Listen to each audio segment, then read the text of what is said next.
doesn't like right-wing squirrel supporters. Welcome to the shit show. Every single day, a new flavor of fuckery. Cause everybody's such, you see, and they're dumber than a bag of clots.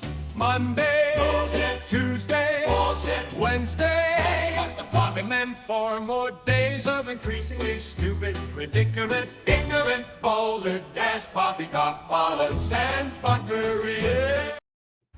Hello, everyone. Justice And for with Peanut. me- Yes, justice for Peanut and Fred. People are seeming to forget there was a raccoon that was murdered by the government as well. That's right. That's right. Justice for Peanut and Fred. How the heck have Poor you little been? things. I've been all right. How are you been? I've been all right. Not as Okay. bright-eyed and bushy-tailed as the squirrel, but Oh. doing all right. Yes, we got tornadoes last night, and that was annoying. I kept, it's hard for me to sleep at night, but I kept hearing those stupid sirens going off, and unfortunately, I have this issue, and it stemmed from something that happened a few years ago, and so like when I hear the tornado sirens, after they turn off, I can still hear them in my head.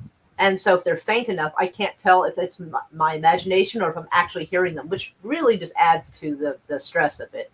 Right on. Because in my house, I can hear it better. Because if I go outside, I hear all the sound of the rain drowning out the sound of the siren. So I'm like struggling to hear if I'm hearing it correctly or not. And so Right. I had put on my shoes like 3 or 4 times just in case we had to make a mad dash for it. And I'm like, Jesus. Well, And it got a little close to me. It got within I think 3 miles of me, which is a little closer. Yeah, it's a little closer than they normally do, because I'm near 23rd and Sooner, and they got Sooner, Air Depot, Midwest, and Douglas, and it was near South 15th and Douglas area. It was coming up, and I was like, oh fuck. So that was stressing me out. I'm like, can it not just have the decency to do it during the day? Why you got to come in at night like that? Yeah, exactly. Nothing like PTSD. Right. It was giving mild PTSD because years ago, probably 8 or 9 years ago, my sister, she lived in this trailer park, and the tornado siren started going crazy, and so we were trying to get stuff into the tornado shelter, and I was kind of standing outside of it, because there were people slowly getting, trying to get there. So I was trying to hold the door open for them. And all I heard all night was those sirens and the rain. So for days after, all I could hear was those sirens in my head. And I kept thinking they were still going off. It was not fun. Mm-hmm. I kept having to ask my sister or somebody, do you hear those? And they're like, no. I'm like, I was like a crazy person. Jesus. So that still happens. So when I hear the sirens and they turn off, I can still kind of faintly hear them still. And that's really unnerving. Yeah, and I'm it would be. It would be. It makes me doubt myself. not going to share too much about my PTSD. It's a little bit different, but yeah, it sucks. It just it is what it. You can't really. You do what you can about it. There's only so much you can do. So. Yeah. Oh, hello, Miss Frosty. Meow meow. Well. So I saw a headline. It was talking about the stuff going on in the Sudan, and I was like, okay, you know what? I'll go take a peek at that, because I hadn't really looked at it much, because there's so much going on in the stuff that I normally look at that it's hard to mentally make room for more. Well, right. It turns out, guess what? It fucking adds on to the stuff I talk about. I'm like, you gotta be fucking. I mean, kind of. I mean, at this point, I'm almost starting. I'm sitting here looking at it I'm like, Jesus Christ, can't it be China for once is behind something? Jesus, come on. Exactly. Because it sounds like I'm just picking on these people, and I'm not picking on, I'm like, it keeps, I feel like Professor McGonagall. I feel like Professor McGonagall, because why is it every time something happens, it's you three? I'm like, Jesus Christ. I'm I'm glad I come with receipts and articles to show people, because otherwise they think I was just picking on this country for no fucking reason. And I'm like, no. To do that. I think you're brilliant to do that. And the article that jumped out was talking about how Israel has a stake in this. I'm like, oh my God, not this too. Are you kidding me right now? Like, John Nolan from the Inspired channel, he had a stream today, and I only listened to a little bit of it, but he was like, I can guarantee you that I know who's going to win. And so I was like, well, let's see what he has to say. And his first thing was Israel is going to win because he's not wrong. He's not fucking wrong. I mean, true that. They say the house always wins. So, yeah. Mm-hmm. But it just depends on. Somebody asked me, I don't remember who it was. Hell, it could have been you. But somebody had asked me, like who I thought was going to win. I'm like, I think it depends on who pledged their fealty to Israel the most. I guess whoever won that bidding is probably who will win. So that's one of the reasons I'm going to vote third parties, just to send a message that your left-right bullshit just can absolutely fuck the hell off. Yeah. But yeah, that and if they have it rigged to where the person's going to win no matter what, then my vote would be thrown away no matter what. Yeah, basically. So I might as well just do however. I always hate when people say, "Oh, you're throwing your vote away." I've never said that to a person. I never have, because if the person that you voted for doesn't win anyway, then you might as well not have. Really. Well, I have a really intelligent friend who believes that voting is a complete waste of time. It probably is, but I still at least want to send a little piece of paper to let them know that their left-right bullshit's fucked. And I'm not trying to tell any of you guys not to. I'm just saying I absolutely get what he's trying to say. It feels like the whole system's rigged. Yeah, it's almost like there's no point. Just so it makes us feel better. It gives us the illusion of choice. And the way I described it to one person once, that the illusion of choice is basically like if you go clothes shopping with somebody, and she picks out a couple of shirts that she really likes, and she holds them out and asks you, which one do you like best? Yeah, out of the selection that she chose, which do you like best? She didn't say go into that store and pick whatever you want. No, she decided what 2 shirts she wanted, and you get to decide between that. And that's really what the elections really are. Right on. And I mean, Oklahoma is a fantastic example of that, because I bitched about it before that Jill Stein's not on the ballot. I mean, she's on the ballot in other places, but Oklahoma's like, no. Between these and this third party guy over here that nobody's heard of, Oliver, whatever the fuck his name is. Yeah, we'll throw a bone these are your choices. Party people. And of course, we still have RFK on the ballot, even though he doesn't want to be on the ballot. He even tried to get the Supreme Court to remove him off the ballot. It's like, so you leave a guy on there who doesn't want to be on there, but you won't put a woman who's running on there when she wants to be on there. That makes absolute fucking sense. Of course, that's why. So I guess I'll vote for that Oliver God, and I don't know who the fuck he is, but I mean, I wanted to tell him I don't want any. Oh, that is cool. I looked at mine, and I think ours does not have it. Hold on a second.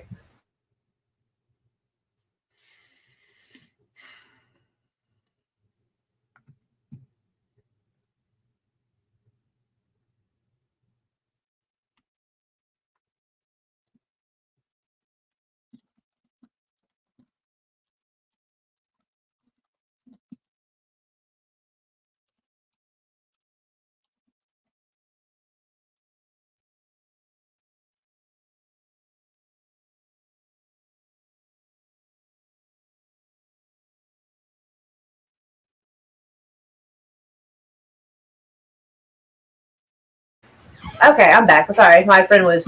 We were talking about the food. Let's see. Let me pull up the Oklahoma ballot real quick. Let's see. Oklahoma ballot 2024. See if we get images. Or is that it? No. Is this it? Okay, they're just making this more difficult than it really ought to be. Poto. I don't need it for fucking Poto. Jackasses. Ballotpedia. Maybe Ballotpedia will show it. What is...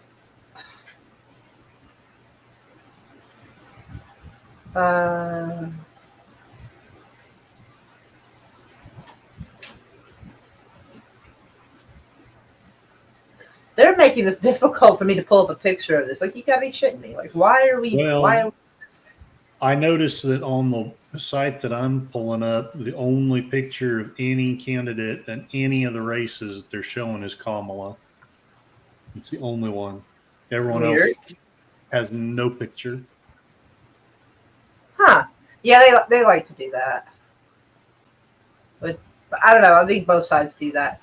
I am trying to find a fucking picture of our ballot here in Oklahoma. Like, I don't know why this being a douche waffle for.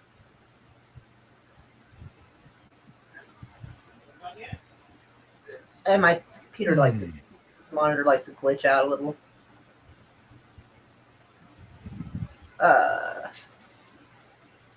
Okay.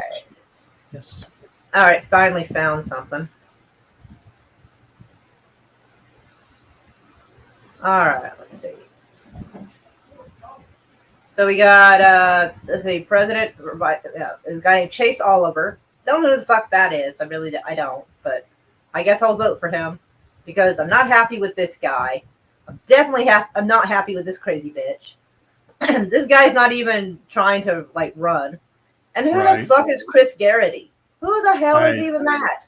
Don't know. Like, I've never heard of this guy. He's an independent and libertarian. Okay, I'll have to look it up because I don't know which. I don't know. But I'm not even with these two. Like, because they're both been. Their whole idea of campaigning is promising the American people how much they're going to do for Israel. I'm like, how about for the people here, douche? Right on. I mean, I don't know if these two, Chase Oliver and Chris Garrity over here have made those promises. I have no idea, but according to his website, he lives in New Hampshire. He's running for president. Doesn't have a political party. Thinks that political parties across the board have been poisonous for our country. Agree. Who is that? I agree. Chris Garrity. Oh, that's Garrity.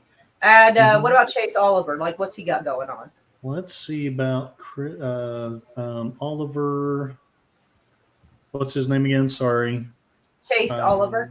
Chase Oliver. That's it.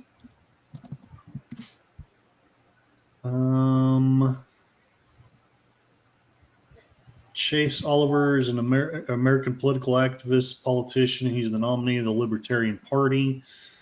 Oliver is the Libertarian candidate for 2022 United States Senate election in Georgia.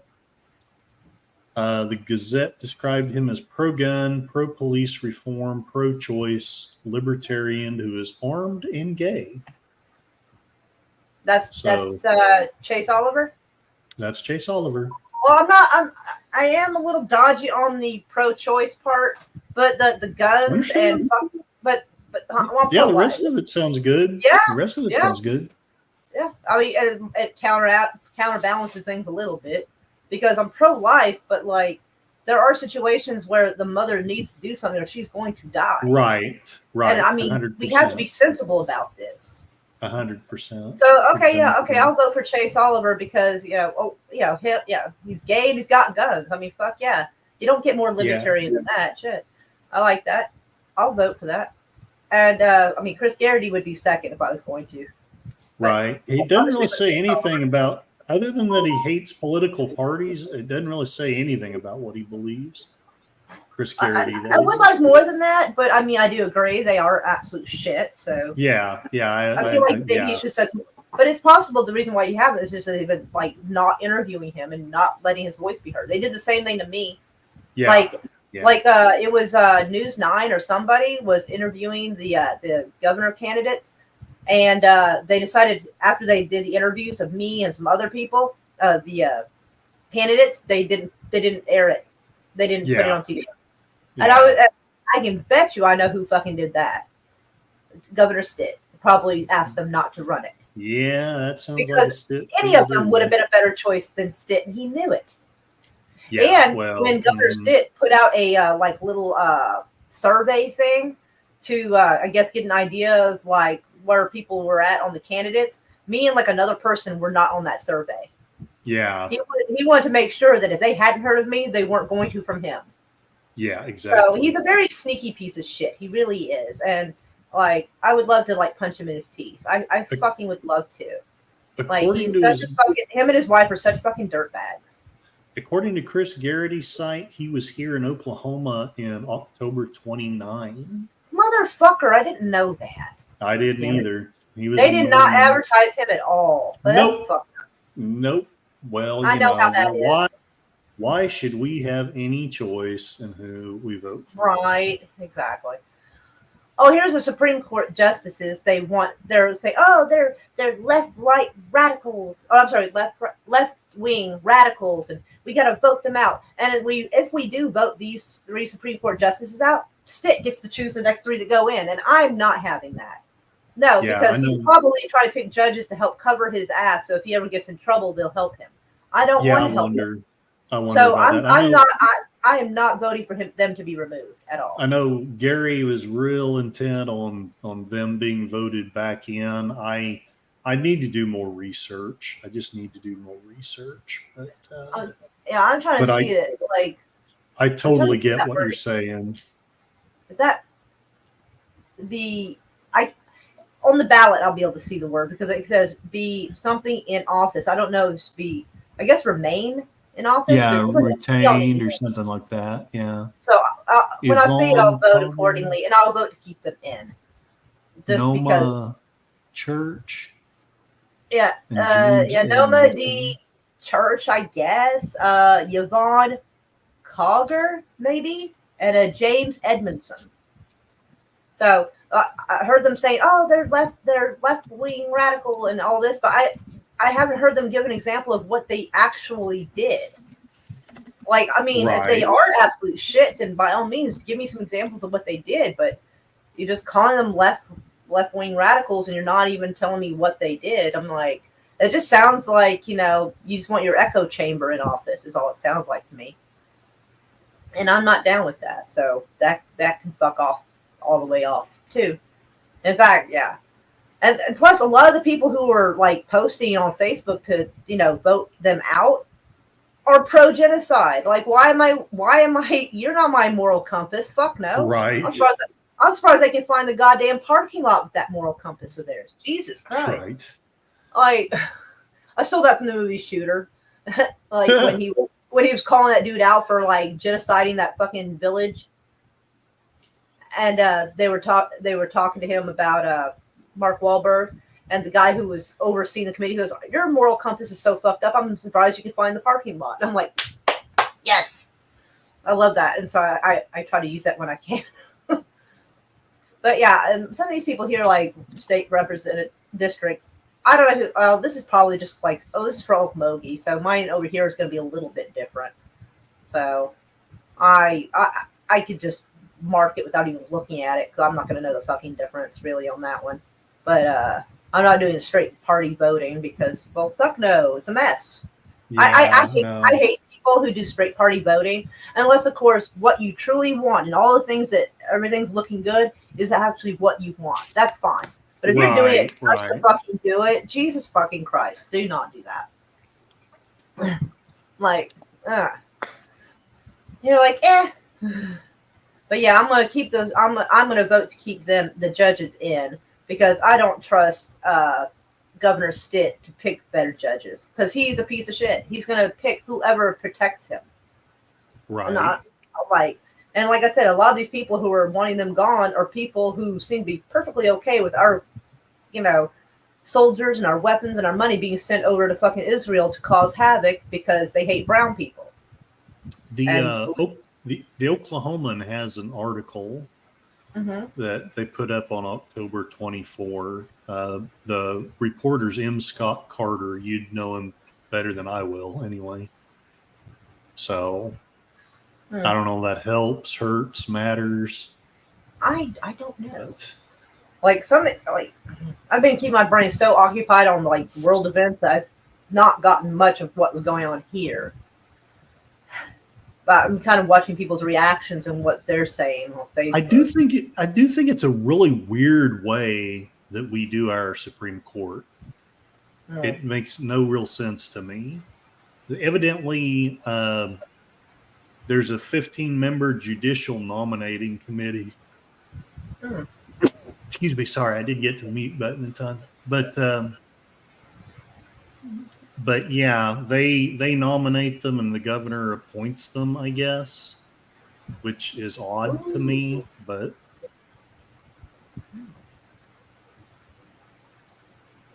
because I would have thought it would be more like the American way, you know, the governor appoints them and then the legislature approves or denies or something. Well, yeah, but if Stitt's got like, you know, influence over the legislator, you know, which he probably does, then, you know, they might as well not even be there. They're just going to be like, you know, rubber stamp whatever he wants. And I'm like, I don't like that. I don't think the government should be rubber stamped. Okay, so the commission, I don't mean to derail all this, but the commission includes 6 attorneys elected by the Oklahoma Bar Association, and I'm sure those are honest, forthright people. Oh, yeah, they're absolute fuck sticks. Or at least they were 20 years ago. I don't think they've gotten any better.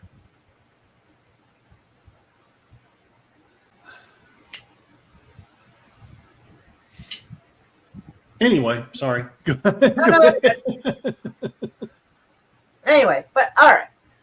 So, as let's see. Let's get to some of these. Because I try to mix it up with other stuff because, like, I try to spice it up now and then, but it's really hard to when just some of the crazy shit really just jumps out, and I'm like, you gotta be kidding me. So, all right. So everybody knew where I was going to start, pretty much, and then we're going to get to the extra crazy shit further down because. Yay! Right? Oh, sorry, that's not as bad as it looks. That's weather. Okay, there we go, and there we go. All right. So it wasn't quite as bad as it looked. I just forgot to close some shit down. Anyway. Israel has damaged or destroyed nearly a quarter of the buildings in Lebanon's south. Fuck. That's so fucking unnecessary. Jesus Christ. Nearly a quarter of all the buildings in 25 Lebanese municipalities near the Israeli border have been damaged or destroyed as of Saturday. According to the analysis of satellite data by the Washington Post, illustrated by far-reaching toll of Israel's land and air war against Hezbollah. It's really against the people. I mean, let's be honest. And I'm wondering, like, what satellite footage they're looking at, because, like, the satellite footage I was looking at, they were trying to censor part of it. Mm-hmm. Because I had pulled up Google Maps, and, like, you could see, like, in the last live stream I did, that they had drawn in some of the buildings. Like, they weren't even real.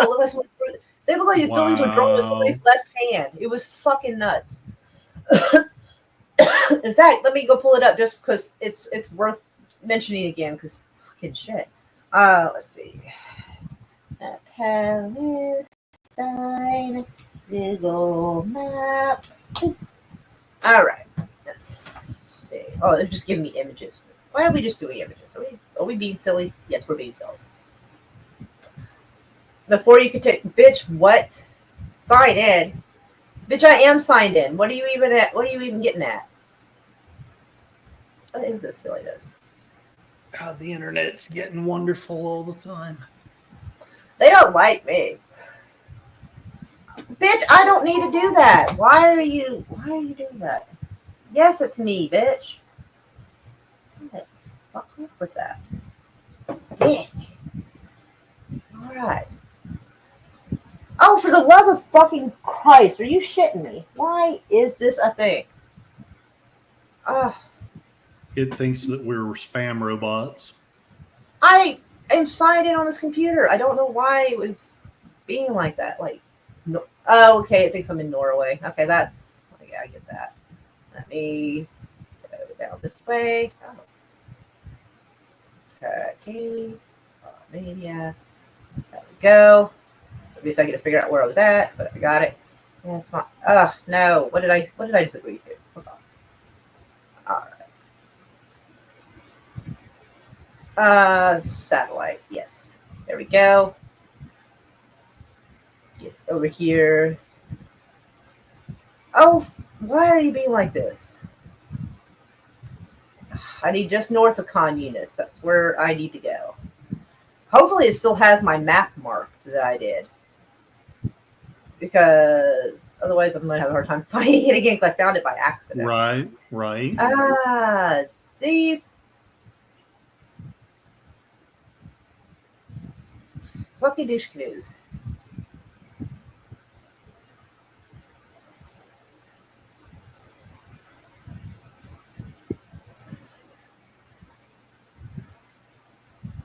Oh, it should be up close to here because where the color of the water changes.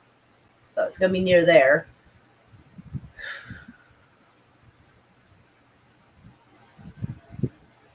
Oh, you gotta be kidding. My marker gone?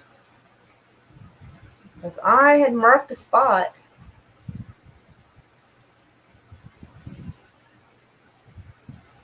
Oh, that's wild.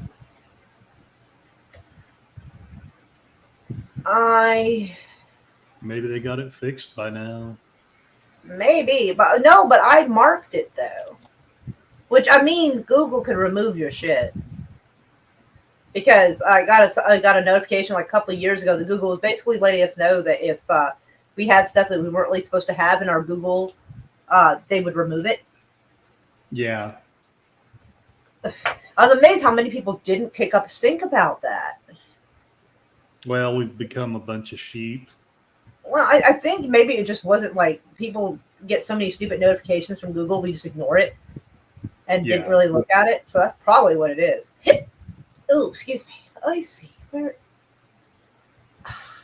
did I do with it? Or do I have a thing with shit I've marked? I should. Huh.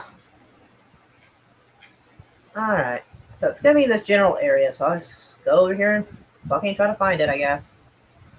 It's going to be in... Oh, actually, I need to look for an area that has been got cleared out.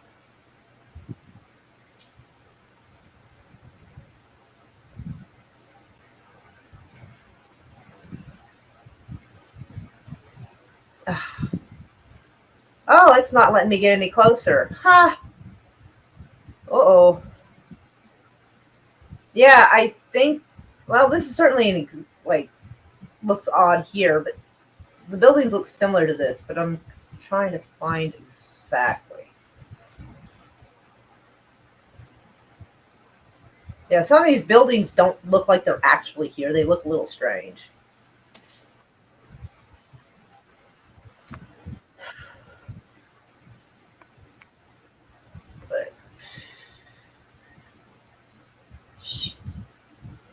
Yeah, some of these look like they're artificially drawn in. Weird. Can y'all see that, how it looks?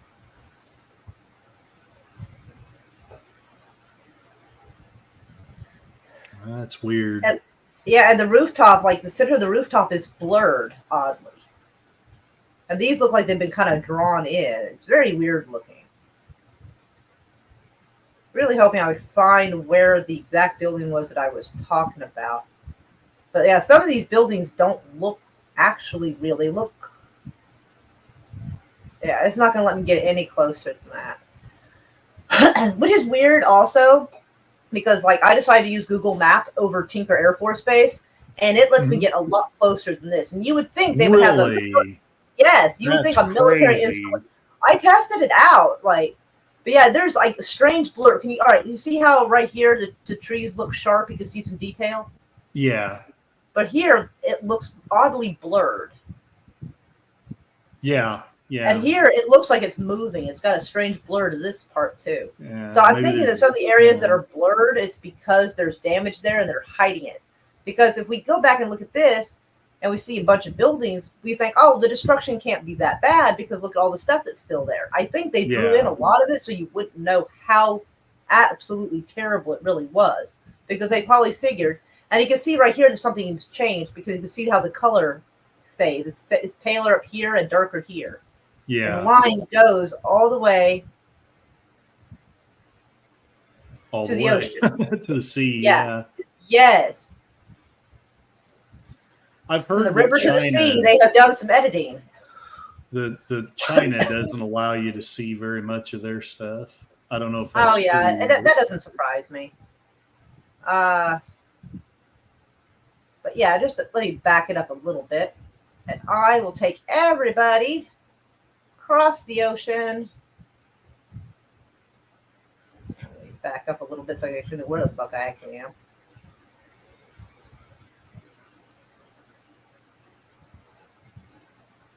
Actually, I'm way back. How the hell am I Algeria? God damn it. Yep. Oh, wow. All right.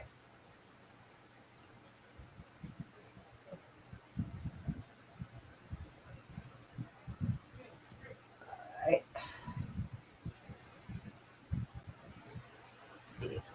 Osteology, Chamber Air Force Base. Oh wow. See? Look how close I can fucking get. I'm surprised I can't see the fucking pilot. You can get to the individual plane. You can see the individual. Yes, Look, I can see their there. fucking cars. There's a security guard there. I'm surprised I can't see that dude's license plate. That's crazy. Exactly. So I can see that they have a fucking welding machine or whatever the fuck this is right next to their AWACS, but we can't get that close to Israel though. But I can walk half. Well, Oh, what the but fuck yeah, did they do here? you gotta What am I supposed understand, Moira, we've got to spend that money getting people squirrels. We can't spend it on security and protecting our bases. But what I I'm mean, saying, come that is on. my argument that Israel's hiding something because look, someone spilled Right. some oil here and they drove through it and I could see their tire track. Yeah. Yeah. But I can't Yeah. get but this close in Israel. Tell me how any of that makes any sense to anybody. It don't make no sense to me. That is crazy. Exactly. I could take my happy ass to the shopette or whatever up the road. Like, here, let me just go to the little store. You know? But yeah. Well, but, it makes sense. Yeah, we that can the get about this store- close to Israel. Yeah. That tells me they're hiding something. Absolutely. I mean, that's fucking bonkers. Where am I at? Winco. So Winco's there. And it also tells me we should be doing better as far as hiding the bases. Because I don't think we should be allowing people to get that close on our base photos. Right. I agree. I mean, I'm all for transparency in a lot of things, but military bases, that's a little different. Right.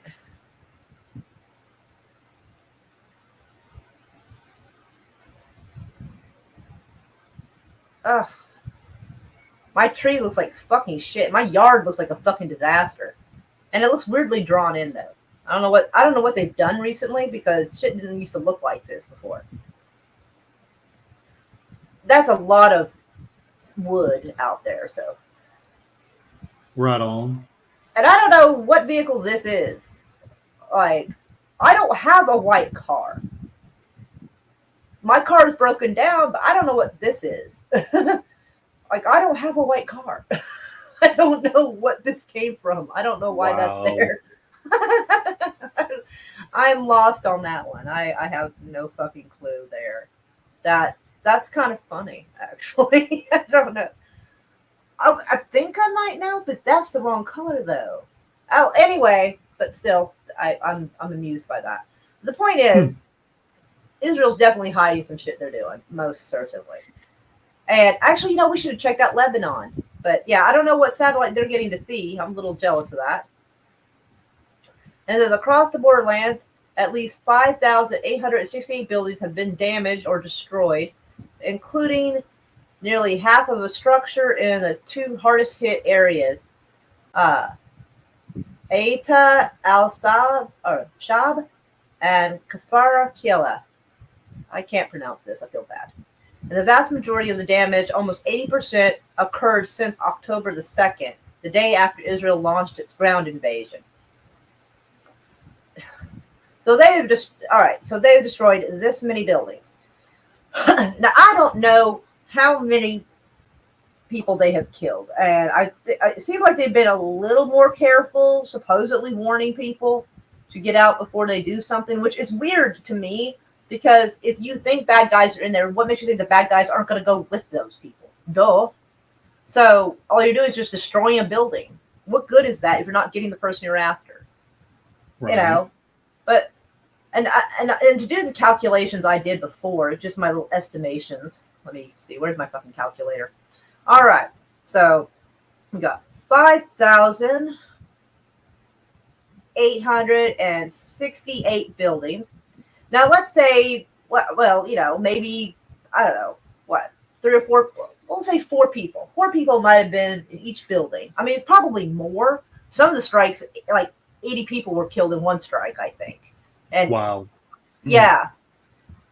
But just to, lowball it, we'll say 4 people were in each building that was destroyed. That's not a very high number. That's a very low number. 4 people per building? Come on now. There's generally like 4 or 5 people just in this house.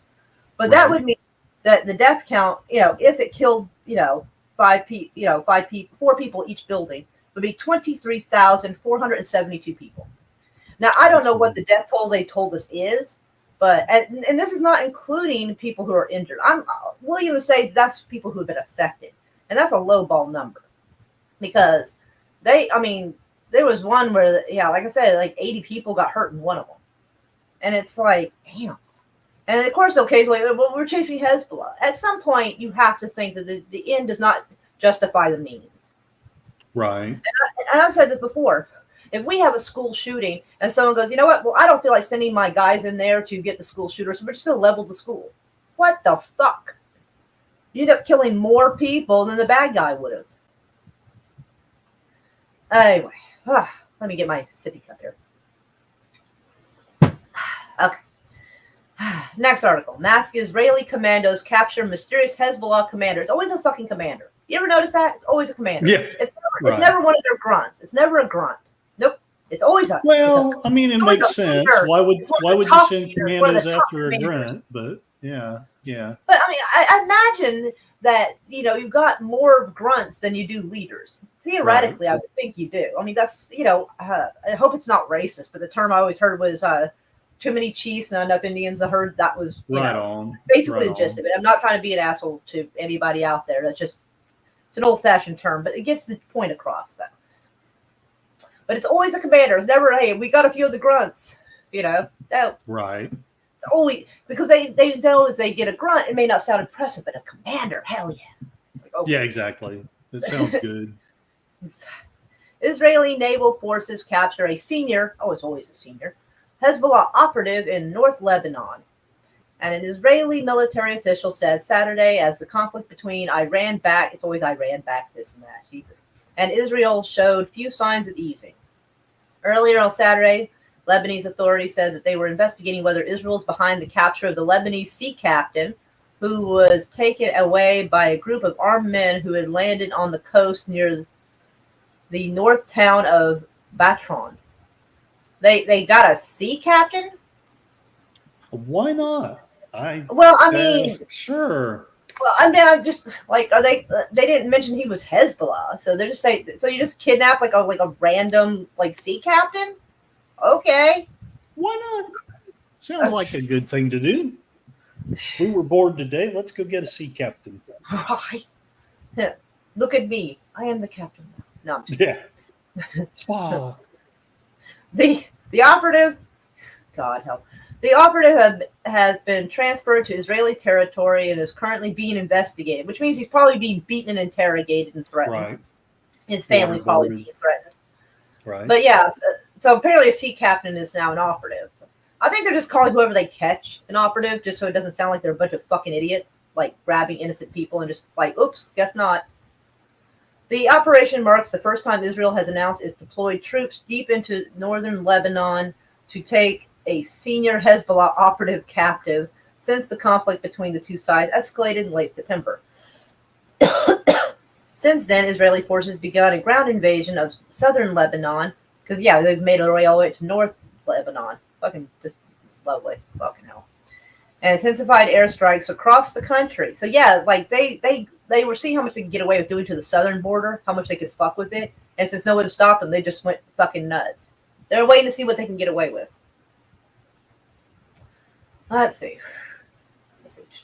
Including southern Beirut and eastern Bekaa Valley, killing most of the Hezbollah senior commanders. Those are probably goat farmers.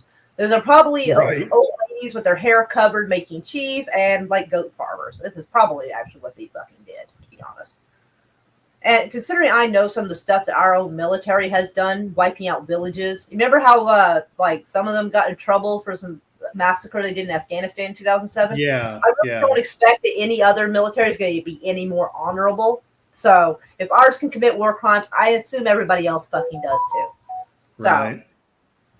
let's see. The statement did not give details or confirm whether a Hezbollah member was captured by Israel. Oh, I'm sorry, I missed the part here. Hezbollah issued a statement describing what happened to Zionist aggression in Batron. The statement did not give details or confirm whether a Hezbollah member was captured by Israel. Well, if they don't admit to it, then nobody's going to come rescue that person, or Right. that person can just disappear like a CIA blackout spot. 2 Lebanese military officials confirmed to the Associated Press that a naval force landed in Batron, about 18 miles north of Beirut, and abducted a Lebanese citizen. Now that I fucking believe. Neither gave the man's identity or said whether he thought he had links to Lebanon's Hezbollah group. I doubt he would have just out wandering around, but whatever. They did not confirm whether the armed men were Israeli force. Well, if you couldn't confirm, that probably means they were fucking American. Because our soldiers have been going over there fucking with them too. He found a bunch of nutcases who'd be like, "Oh yeah, let's fucking get Haji." I remember that shit from like 20-something years ago.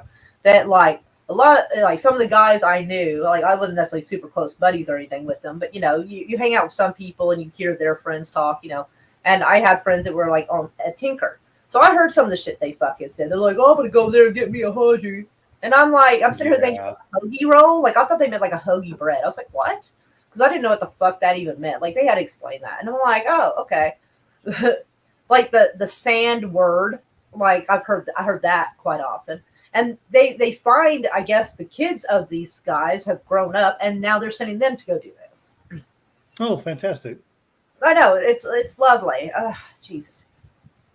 3 Lebanese judicial officials told AP the operation took place at dawn on Friday, adding that the captain might have links to Hezbollah.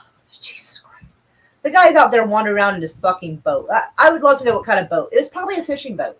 If they're not going to show it, odds are it's probably a fucking fishing boat or something. Right. Yes, okay. Yes. The Hezbollah guy is out there minding his business on his fucking fishing boat. Okay, cool. Whatever.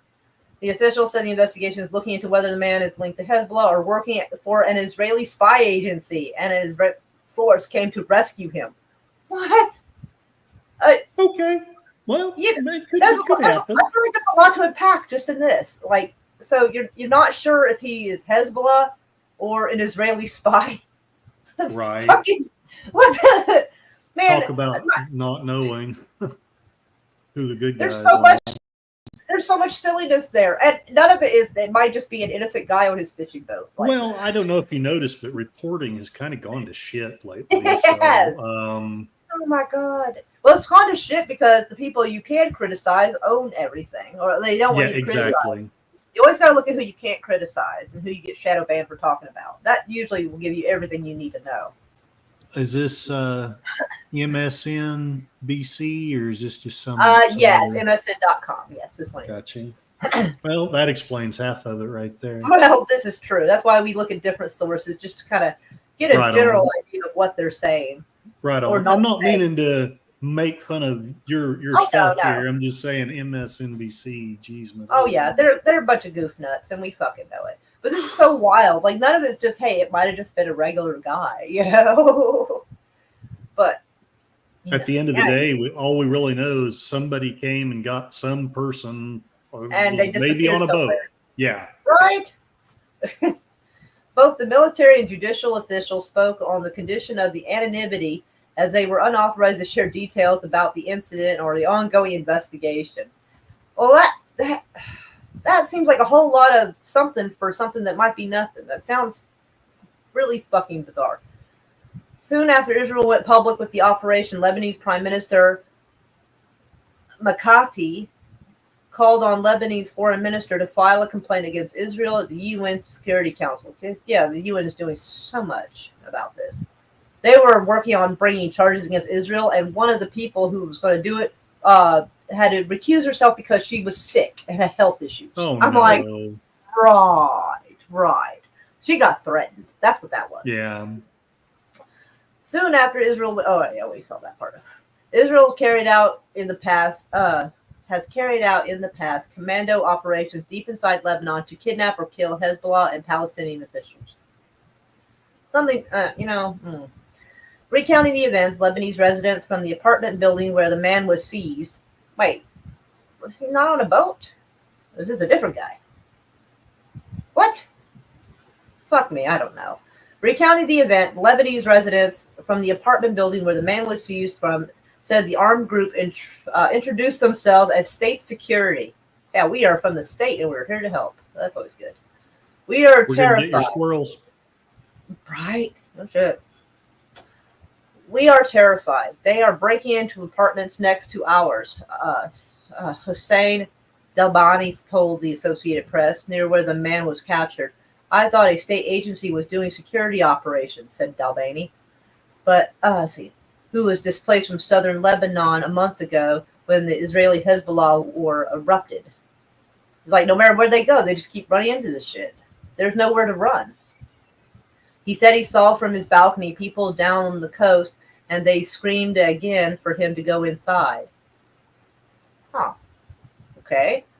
Hami told Al-Jid, I guess, the man was a captain of civilian ships. He graduated in 2022. In late September, joined the Bertrand Maritime Sciences and Technology Institute for additional courses. You know what? Like I said, maybe it's a regular guy. Hami told that the man lives some 980 feet from the institute. Hami's remark came shortly after the two Lebanese journalists posted a video on social media showing what appeared to be around 20 armed men taking away a man from in front of the house and his face covered with a shirt.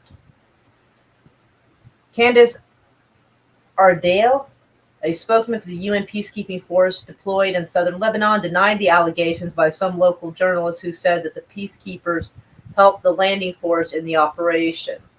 The UN mission, known as UNFIL, was a maritime force that monitors the coast. Well, I don't know, because Israel was taking shots at them for a while when they told them to move, and they're like, we're not leaving our post. So I find it unlikely they helped. Maybe they were told to step out of the way, maybe.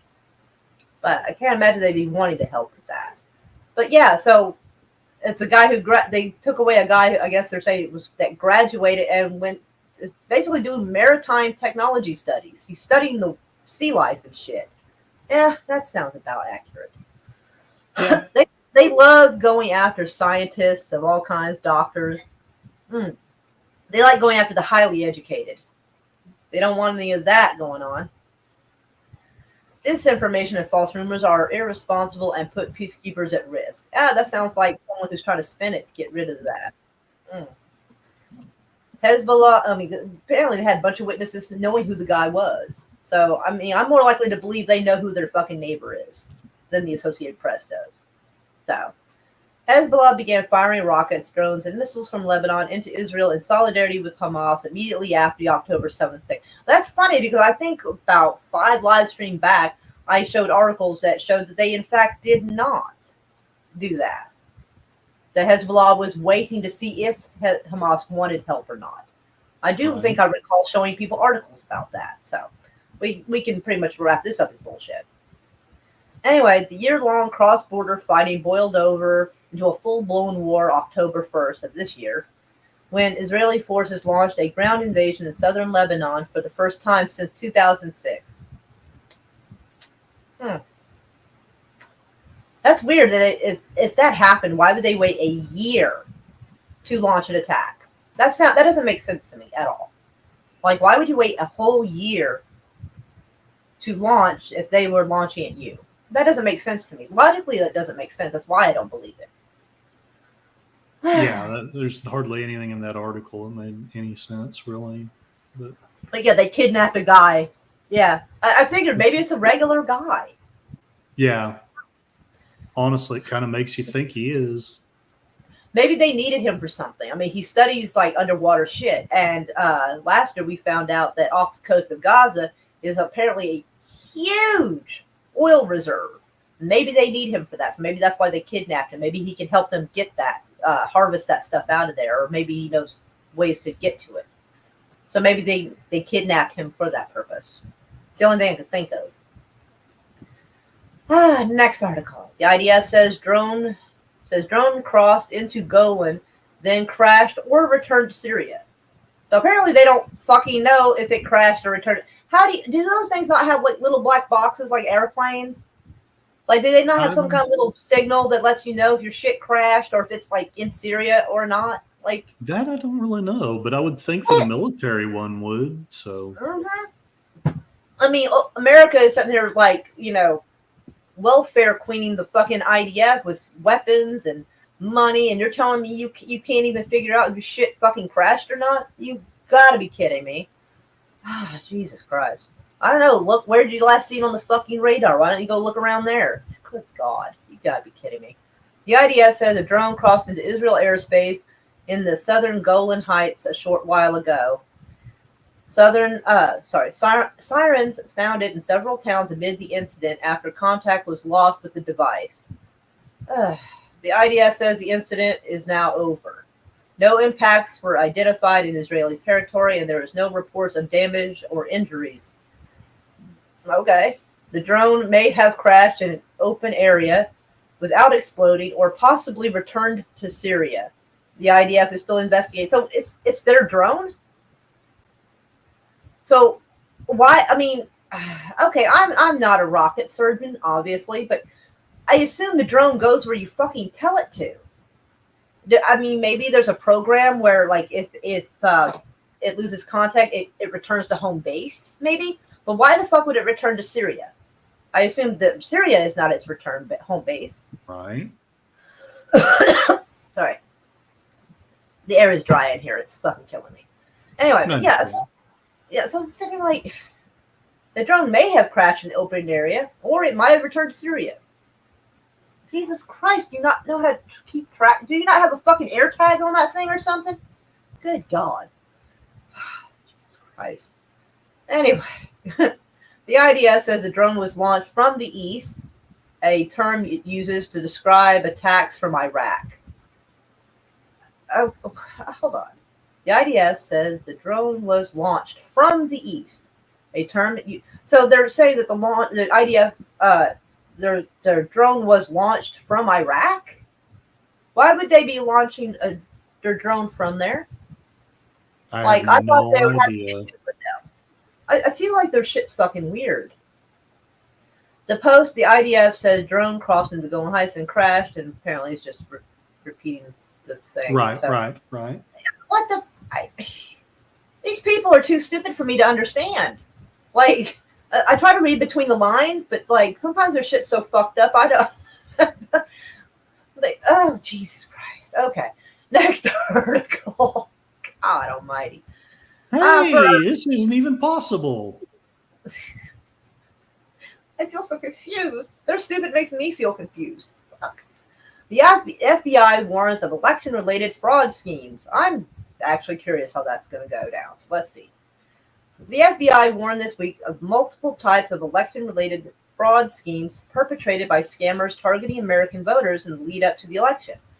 I have no idea how somebody could do that. I'm curious. I mean, I just don't know. I don't know. I'm not an expert at scamming people, so I have no idea. The Bureau said Tuesday that scammers use slogans, names, and images of candidates running for office to steal victims' personal information and sell merchandise and fraudulently solicit campaign contributions. Okay, I can see how people might solicit contributions on someone's behalf and it not be real. Like, I see that. But using, okay. So they're like fake, I guess they're setting up fake posters and shit and saying, hey, contribute to this person's campaign, and it's not actually going to them. Okay, that makes sense. Okay, I was wondering how they would fucking do that. The law enforcement agency pointed out 4 ways voters could fall victim to election-related scams. Voters could be deceived into submitting funds to a joint pool of money to support a candidate. If the candidate wins, they are promised a return. Yeah, that sounds like a That sounds like a Yeah, setup. it's a scam. Yep. Yep. Yeah. It's a scam, and it's very easy to understand. That's because politicians will not give you anything back. Mm-mm. So that's how you know. Anyway, Americans could also be hoodwinked. I love how to use the word hoodwinked into thinking they are donating money to a legitimate PAC, when in reality, the scammer who contacted them is not connected to the organization and ends up keeping the funds. Okay, that makes sense. Yeah. So basically, don't give your money to any politicians at all. That's Yeah, that's. basically. I'm I too broke. don't. I'm too broke to get scammed. That's the upside of me. Is I'm too Yeah, poor. I'm not giving money to anybody anyway, because I don't have exactly. any. So yeah. Next article. See, and we talked a while back about how like the hurricane in North Carolina might have been manufactured because they wanted the lithium reserves, and then they found out that southern Arkansas and part of Texas had humongous, freaking huge, fucking lithium deposits. So I Mhm. saw this and I thought, I wonder if maybe they were going after those lithium deposits, hoping to get them sold off before this came out. So it's a thought. It's Oh, definitely something I didn't think of before. right. Well, I only thought of it when I first saw this. I mean, I knew they were trying to steal the lithium. I just, they seem to be kind of going at it pretty hard. And I'm like, what the hell's the rush? But maybe it's this. So I don't know. Breakthrough material. Let's see. Yeah, breakthrough material could help replace lithium cells. Lead to lead or lead. I don't know. Led to potassium batteries. Growing global demand for portable electronics and electric vehicles has increased the need for affordable and eco-friendly battery solutions. Potassium ion batteries have emerged as a strong alternative to traditional lithium ion. Sorry. Thanks to the abundant and widely available potassium resources worldwide. That does sound a little better. The latest breakthrough advances potassium ion batteries toward becoming a practical alternative to lithium ion, thanks to potassium abundance and favorable properties, including rapid charging. That does sound nice. Yeah. Driving down the cost. Experts anticipate that these batteries could eventually be more affordable and simpler to produce than the lithium ion. Ooh-wee. So they haven't made it yet. So it sounds like they're working on it. It's not actually in production necessarily, and like ready to be bought. Yeah. Which might explain why they're going after the lithium deposits, because they want to hurry up and I don't know. It's almost like a short sell or whatever they call it when you get something and then sell it off as quick as you can before the shit Yeah. crashes. Mhm. That. So whatever that is what I think is happening. So let's see. Let's see. Potentially, experts anticipate that the batteries could eventually be more affordable and simpler to produce than lithium-ion batteries, potentially enabling wider applications such as storing electricity from renewable energy sources. That's good. According to Alexei Gainin, lead author, head of Glasgow's Electrochemistry on Solids group at the University of Glasgow. That's a lot. We're just going to University of Glasgow. Jesus. Right. That's a whole lot of title right there. I've got a dry mouth. I'm like, jeez. Lithium-ion batteries, now common in devices ranging from smartphones to electrical vehicles, offer excellent performance. Man, do they though? However, lithium's relative scarcity makes it strategically important and limited resource, although they did find a whole fucking bunch. But if you find a whole bunch, it also might drive the price down, making them not as scarce and priced lower. So grabbing it up while you can and selling it off as fast as you can before it just isn't needed anymore is probably, like I said, what they're probably doing. Potassium is much more abundant material. The potassium ion battery has a lot of potential as an alternative, which is basically what they said in the other paragraph. It's basically Right. the same thing. It's weird. I feel like they have to say the same thing like 2 or 3 different ways. Yeah. Well, they got to fluff it out and make it look like they've actually told you more than they actually have. Right. I hate that. It makes me feel silly. But yeah, so I guess we can try to make a post-it note and try to remember to keep an eye on like how this shit's going. Right on. I mean, of course, they're not going to outright admit, but Oh no. But yeah, if this comes in like coming out swinging, it might make their lithium, all the money they put into it, they may not get the return they want.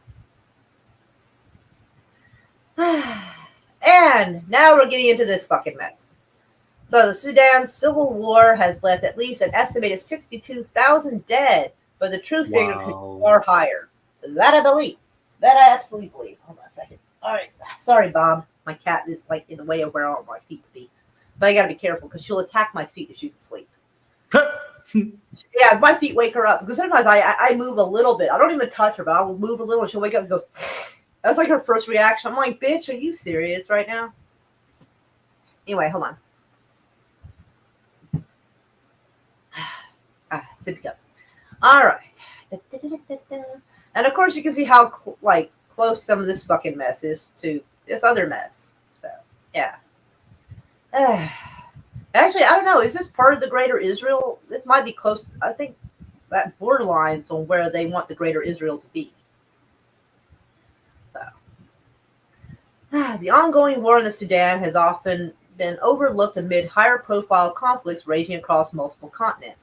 Yet the lack of media and geopolitical attention to this 18-month-long conflict has not made its devastation in terms of human lives any less stark. Since the fighting broke out in April of 2023 between the Sudanese armed forces and the paramilitary rapid support forces, these, I do believe, are the bad guys. Gotcha. It's a little hard to say because I really don't know much about the others, but these fuckers are actually getting, I think they gave you some extra funding, but we'll get into that. Sorry, this room is so fucking dry, it is killing me. Both of which had been part of a power-sharing military government. The country has seen the displacement of more than 14 million people and the carving up of the country by geographical and ideology. Geography? Yeah, geography and ideology. Yeah. I gotta move my fan. It is aimed right at me and it is drying me out like a little prune. Fuck. Wow. I need a fucking humidifier is what I need. Honestly. I sound like such a pansy, but damn, when you try to read and you just... No, yeah, it does. It dries your throat out really fast. Mm-hmm. Plus, I took my diet pill earlier, and that also dries me out, so... And while we may never know the exact death toll, the conflict in the Sudan is certainly among the deadliest in the world today. Oof. Well, I don't know. I think Gaza may have that beat. Because, right. I don't know, because they're guessing 62,000, but it might be higher. But, the calculations I threw out there about what was going on in Gaza, it could be up to 200,000 people. But this has been going on for 18 months, so, they might be neck and neck. We don't know. It's a displacement of, more than 14 million people, but, a lot of times they count the bodies that they can find. They don't necessarily count the bodies that are lost in the rubble that they can't find. Right. So if there's a shit ton of people under there, then you might never be able to count them. Anyway, and while we may never know the exact death toll, okay, the deadliest in the world, we got that. As scholars of the public health, conflict, and human rights, and Sudanese American health workers, we are keenly aware of how fraught it can be to estimate the mortality in war for a slew of practical and political reasons. That part, I believe the most. But such estimates are of critical importance. They allow us to understand and compare conflicts, target humanitarian aid for those still at risk, and trigger investigations of war crimes. Well, y'all seem really fucking slow on that, but okay. Bear witness to the conflict and compel states and armed groups to intervene or change. Or we could just, not fucking fund them. Yeah, that would help. That would help a lot, sure.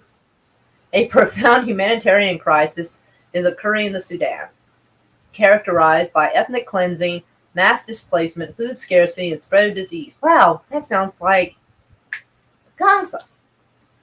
Yep. Sounds like a lot of different places in the last 50, 60 years. Mm-hmm. Considering the death toll in such conflict includes counting not only those who have been killed as a direct result of violence itself is a difficult thing to determine in real time, but also those who have died by conflict exacerbated factors such as an absence of emergency care, the breakdown of vaccination programs, and a lack of essential food and medicines. So actually, yeah. So what's going on in Gaza? My estimation of 200,000 people was by the amount of bombs they said they dropped, because they said they dropped at the time. I mean, they dropped more since, but at the time I made the calculations, they had approximately dropped 41,000. They've hit 41,000 targets. But sometimes, like, they use a bomb or two on each one. But I was like, let's just pretend it's one bomb on each location, just to simplify the math. And if 5 people were at each location every time the bomb dropped, that would bring your total to about 200,000 people. I did not calculate the amount of people who might have starved or been in situations where it was related to it. The situation was made worse, not by a direct attack. So the number is probably ridiculously higher in Gaza. Estimating the latter death toll, called indirect mortality, presents its own challenge. Yeah, as a definition itself varies among researchers. I can understand that. Oh, excuse me, sorry.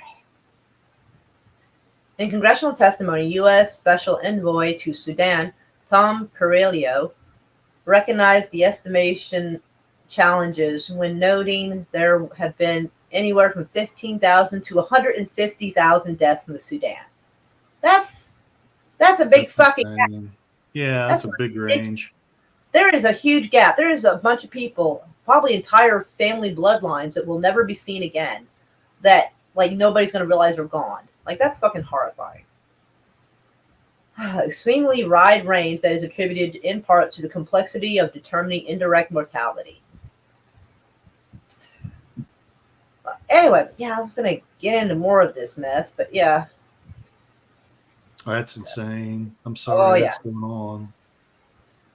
Then I decided, just because, why the fuck not? Because there was an article somewhere.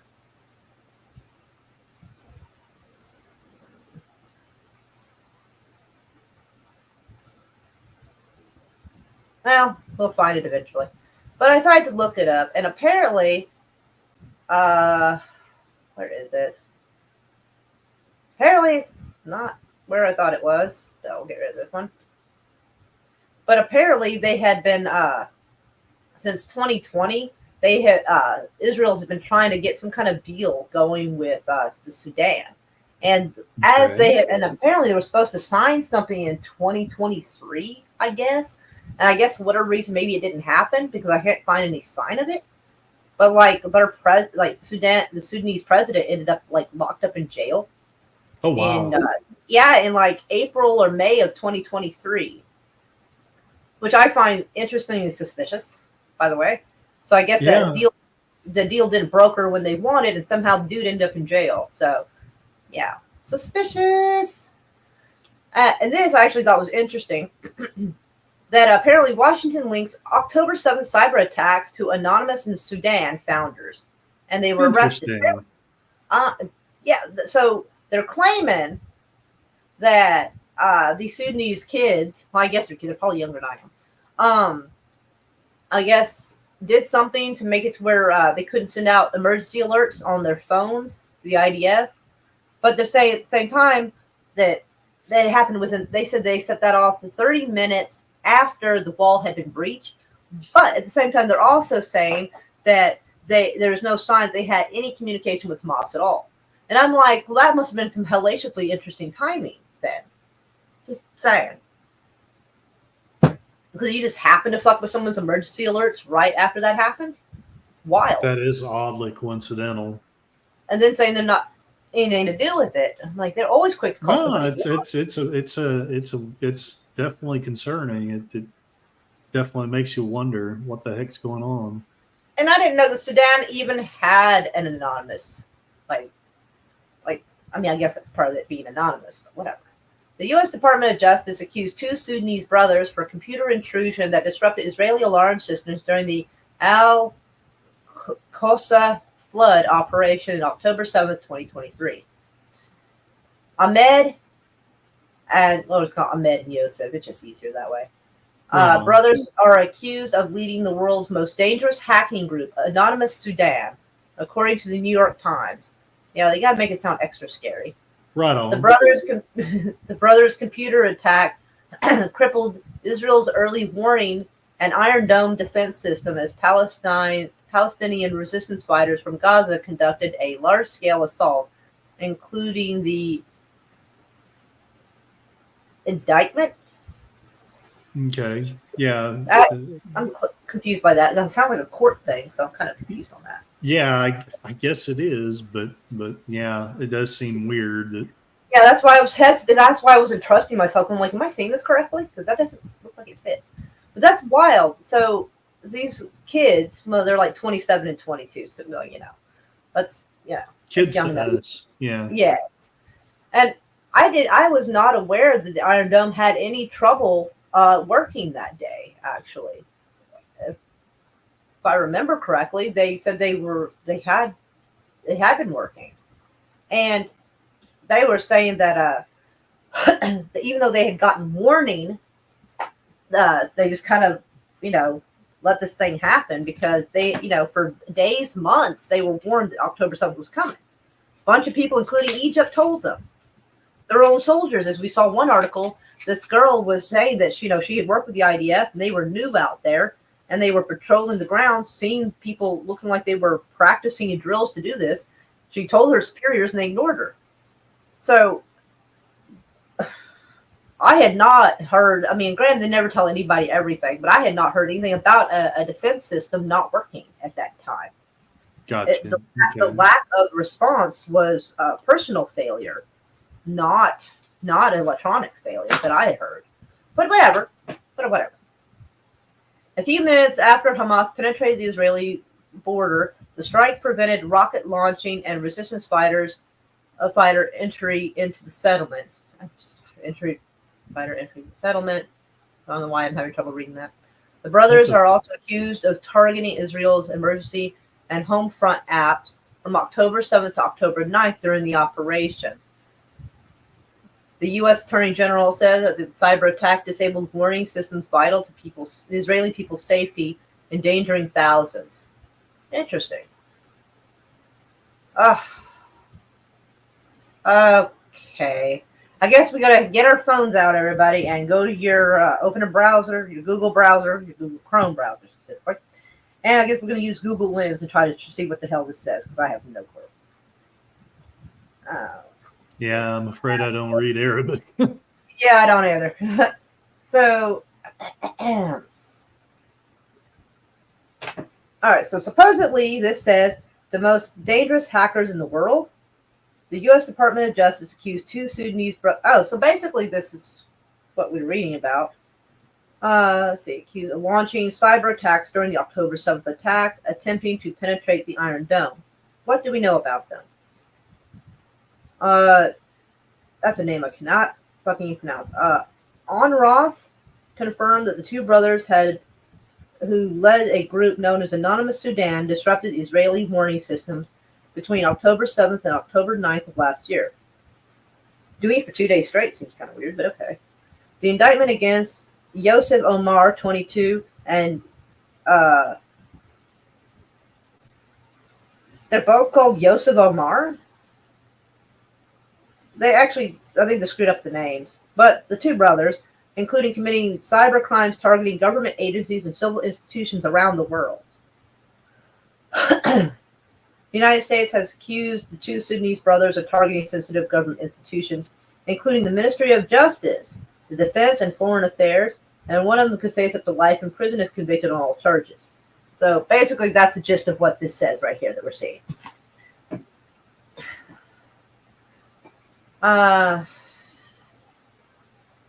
Okay, the New York Times said that Ahmed Omar used his computer to launch the strike early on October 7th when Hamas soldiers broke over the Israeli border. The publication said that the cyber attack momentarily damaged Israel's warning systems. Momentarily? Didn't it just say that it went on for the 7th, 8th, and 9th? Something like that, yeah. Let me go back up here and look. Yeah, October 7th to the 9th. That doesn't sound fucking momentary to me. Well, So yeah, maybe they targeted it on those days, but it was only down for a while. I don't know, but I don't know, but I mean, it sounds kind of weird because they said that it's fucking with their systems for the 7th, 8th, and 9th. So right. the publication said that it was only momentary. And if it's only momentary, then it shouldn't have been that much trouble. Okay, like I say, alarms. The brothers' criminal case in California was revealed this week. The U.S. Attorney for California's Central District called Anonymous Sudan one of the world's most dangerous DDoS attackers. I actually don't know what that stands for. Department of Defense, something weird? I don't know. The indictment accuses Anonymous Sudan with 35,000 cyber assaults since its founding. Fuck, that's a lot. Including high-profile strikes. The Los Angeles hospital's computer system failure shifted emergency services to a neighboring hospital, which actually, what the hell? I don't know. That sounds. Did you hear that? I did. That sounded What pretty the fuck noisy. was that? What the fuck was that? Christopher Red. Are we under attack or something? People in the live stream heard that.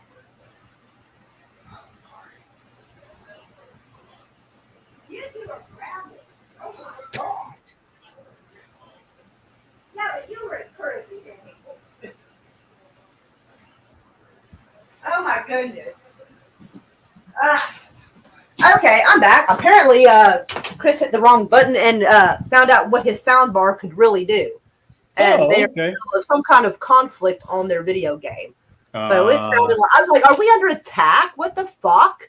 Right and they're like, and TJ, the neighbor, he's like, hey, Chris has found out how awesome his sound bar is. I'm like, you're grounded too because you're encouraging him. Because I didn't do anything. That was all him.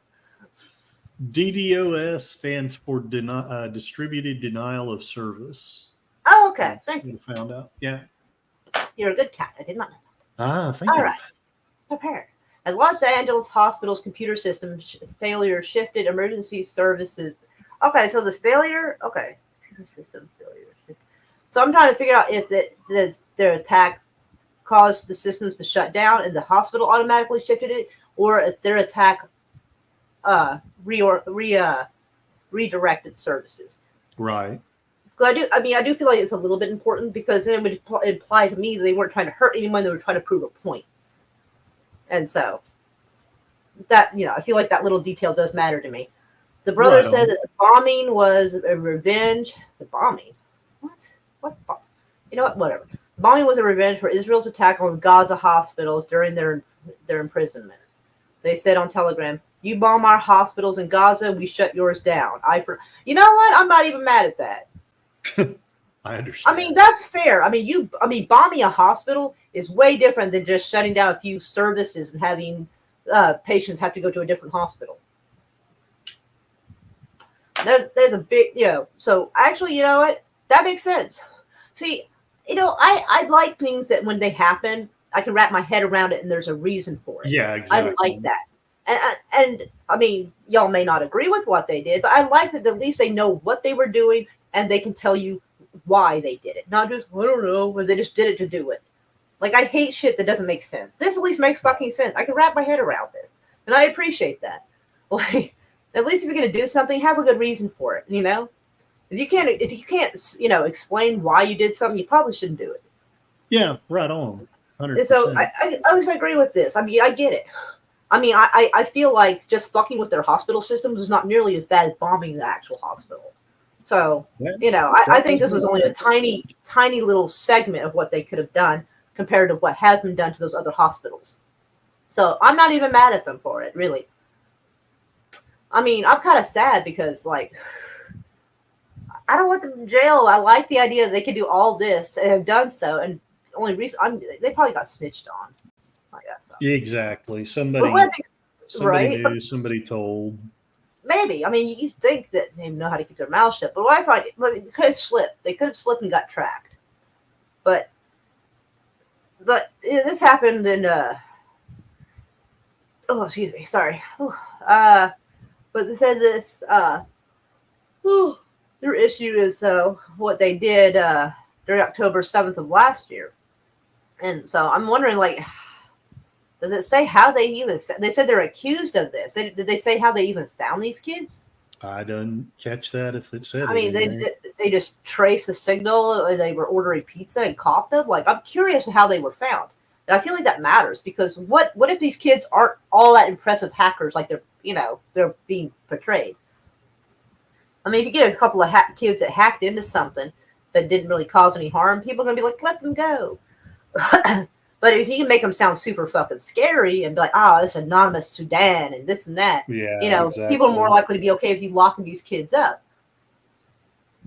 But, like, I don't know. Now that is concerning, though. An LA hospital's computer system failure. But yeah, it shifted emergency service to a neighboring hospital. I'm sorry. I'm not cool with them targeting us. I'm sorry. I'm not. Oh, I'm not exactly happy either, but I get it because we've been funding civilians being killed in hospitals over in Gaza.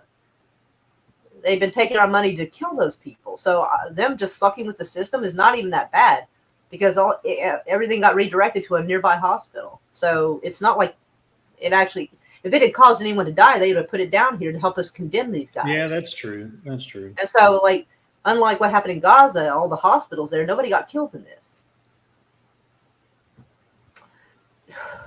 So it's a non-violent protest, really, to what's been happening. So, I mean, yeah, we don't like to be attacked, but we can't sit here and go, how could you do that to us, but not care about their civilians? You know? Right. Our country has done really bad things and is funding it, and we can't be surprised when something comes home to roost. We can't. How can we sit here and go, clutch our pearls, like, oh, how could they do this to us? How could we not do more to stop it? I mean, I don't know what to do to stop it except to bitch and complain and bring it to everyone's attention, but I mean, I'm not mad at them for this. I understand. I mean, is there anything legal we can do to get their attention? No, there's not. They've made sure they suppress the news. They suppress protests. Yeah, that's true. Exactly. I mean, you've got to do something to get yourself seen and heard, and this did it. I mean, and they did it without killing anyone. I can't be mad at that. I mean, our country should have known better. It thinks it can go around causing all this damage, all the horrible stuff it does to other countries, and not to mention what it does to its own people here, and then act all like, oh, someone went after me? Like, are you, that's wild. And we don't like it being done to us, but our country should have behaved better. Our government should have done better. So this goes right back to me blaming the American government that this happened. It's right up there with, if you don't like refugees, our country should stop making them. Yeah, it does go back to a lot of the things Ron Paul said about foreign policy. I love that man. Me too. I need to get a shirt. I want to get a shirt that says he was right the whole time. I think he was right about a lot of things. Oh, yeah. He was right about a lot of things. But yeah, God bless these boys. I hope the CIA don't kill them. Yeah, anyway. I don't mean to be cynical. They'll probably threaten them. They'll probably try to, if they're good at their job, they'll probably try to employ them and use them. They'll probably try to recruit them, yeah. And if it doesn't work, kill them, probably. Yeah. Accuse them of having done something they didn't do, so everybody's okay with it and nobody goes looking for them. Exactly. That's always the way to do it. Yeah, exactly. All right. Well, this was actually, I just clicked on that, so y'all already saw that.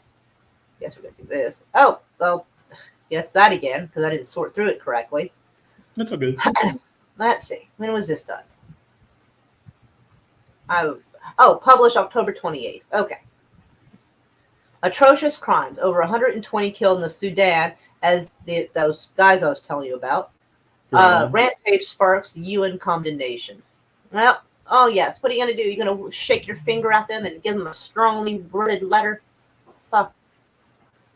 Yeah, the Sudan's useless. I mean, they were on a good track there for a bit. It looked like they were starting to get something done, and then I think they've slowly been infiltrated, because Israel already said they were going to start threatening The Hague, and America helped. They're like, yeah, we'll invade you. And they're like, you're going to invade The Hague? Like, for real? Like, America threatened to fucking do this a couple of times.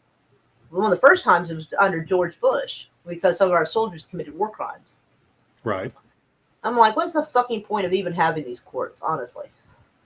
The Sudan's notorious rapid support forces have run riot through villages in east central Sudan, looting, shooting at, and sexually attacking women and girls. Yep, I told you they were the bad guys. I thought that about did it for me. Yeah, yeah, that's terrible. Let's see. I wouldn't be surprised if they are. I don't know what you. Basically, you hire a bunch of bad guy mercenaries to go in and cause trouble where there wasn't before, so you can Right. sell protection to them. That's basically what I think is happening, and I think it's a very common thing to see. Remember, what was it? It was either France or Italy. They said they were not going to help Israel anymore, and suddenly, like, a bunch of riots started breaking out, and a bunch of violence started erupting over there. As soon as, like, a week later. That's the kind of shit I'm talking about. Like, if you're not going to give us what we want, we're going to basically just, fucking give you a terrible time for it. But fighters from the notorious paramilitary rapid support forces ran riot. Yeah, we got that part. It was the group's latest attack against the Sudanese military after suffering a series of setbacks, losing ground to the military in the area. The war, which has been going on for more than a year and a half, has devastated the African country, displacing millions of its population and pushing it to the brink of a full-blown famine. The RSF fighters went on a rampage in villages and towns on the eastern and northern sides of the province of Gezira between the 20th and the 25th of October, shooting at civilians, sexually attacking women and girls. The UN said in a statement on Saturday, adding that they looted private and public properties, including open markets. I don't know where to look for it, but there was talk on TikTok that I think like 100-something people, 100-something women, I think, committed suicide to avoid being raped. That's terrible. Yeah, it's fucking awful. These atrocious crimes. Clementine, I'll just call them Clementine. Right on. The UN humanitarian coordinator in the Sudan said in a statement on Saturday, women, children, and the most vulnerable are bearing the brunt of the conflict and has taken far too many lives. She said the attacks resemble the horrors committed during the Darfur genocide in the early 2000s, including rape, sexual violence, and mass killing. The Sudanese Doctors Union said in a statement that at least 124 people were killed and around 200 others wounded in the town of Syra? No idea how to pronounce that. Syria, maybe? I don't know. Syria? Yeah, Syria. No, because, the Sarah. I'll say Sarah, because it sounds like Sarah, so I'll just go with it. Right on. Adding that the group rounded up at least 150 others. It called on the UN Security Council to pressure the RSF to open a safe corridor to enable aid groups to reach people in the afflicted villages. Well, why would they want to? If you create damage, you don't want to see it get better. Right. They wouldn't do it. There is no way to help the injured or evacuate them for treatment. Footage circulating online, some shared by RSF fighters themselves, showed members of the paramilitary group abusing detained people. Yeah. One video showed a man wearing a military uniform grabbing an old man by the chin and dragging him around as the other armed men chanted in the background. The RSF did not immediately respond to the request for comment. I bet they fucking didn't. And the Coordination of Civilian Democratic Forces, and an alliance of pro-democracy parties and groups, also accused the RSF of storming villages and opening fire on civilians and rounding up and mistreating a large number of residents. Which probably falls under that rape thing I told y'all about. Yeah. In a statement, the alliance held the RSF responsible for these massive violations and called for holding the perpetrators accountable. The attack on the Gezira came as the military has successfully taken back areas held by RSF. In September, the military launched a massive operation around the capital of Khartoum. Yeah. Yeah, we're going to do the best we can on this. But sorry to anybody out there that we mispronounce it. Sorry. But Khartoum, reclaiming large swaths of area from the RSF. Also, earlier this month, it seized control of Jebel Moya, a strategic mountainous area in Gezra province, as well as areas in Gezra and nearby Sinar province, driving out the RSF. And I looked somewhere, and apparently they're getting funding from the Sudanese Central Bank. Anytime I see the word, yeah, the RSF fighters. Wow. Because nothing makes me cringe quite like seeing the word central bank. Yeah. That tells me a lot. And I'm like, oh, the central bank is evil. So I'm just like, yikes. So let's check out the next thing. Oh, it's this thing again. Israel, a behind-the-scenes power broker in the Sudan. Dun, dun, dun. You motherfuckers knew this was coming. Knew it.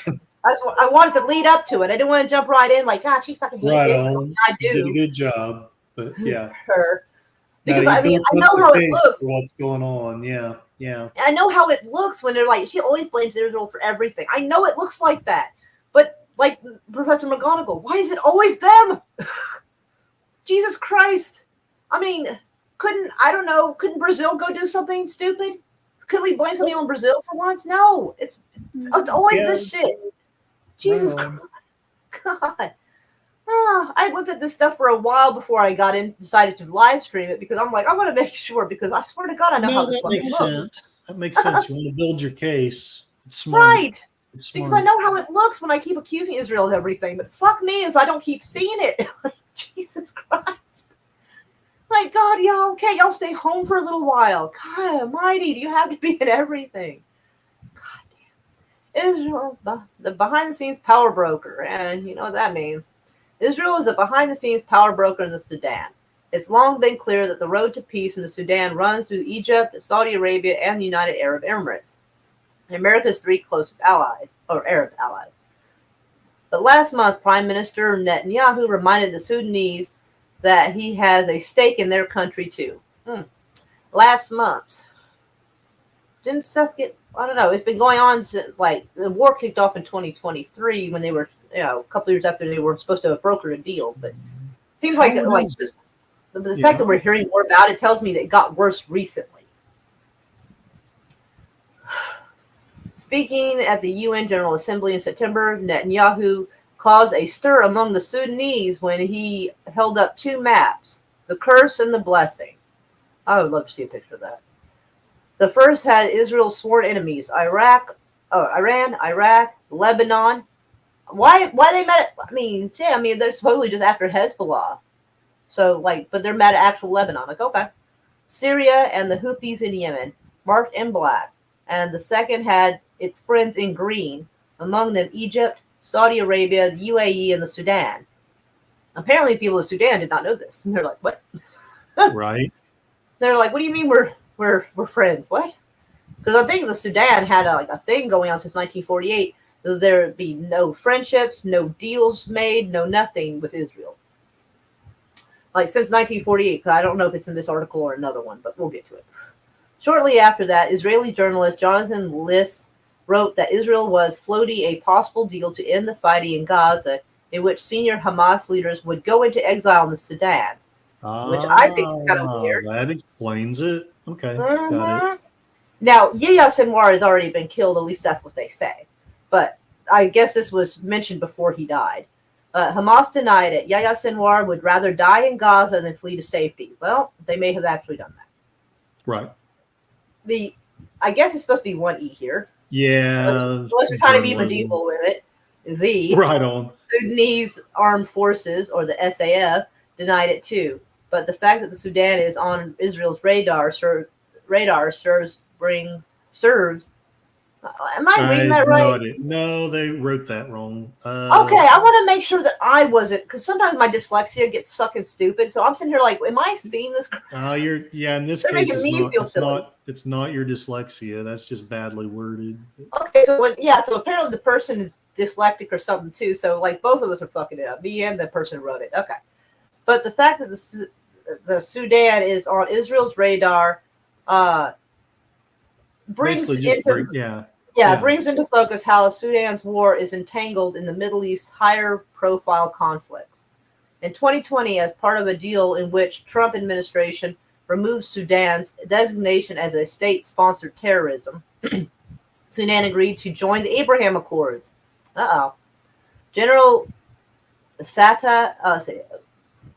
Burhan, we're just calling Burhan, head of the Sudan Sovereignty Council and de facto head of state, met with Netanyahu in Uganda.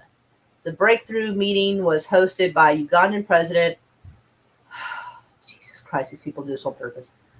Museveni. I have no idea. It was brokered by maybe? Right. Museveni, yeah, could be.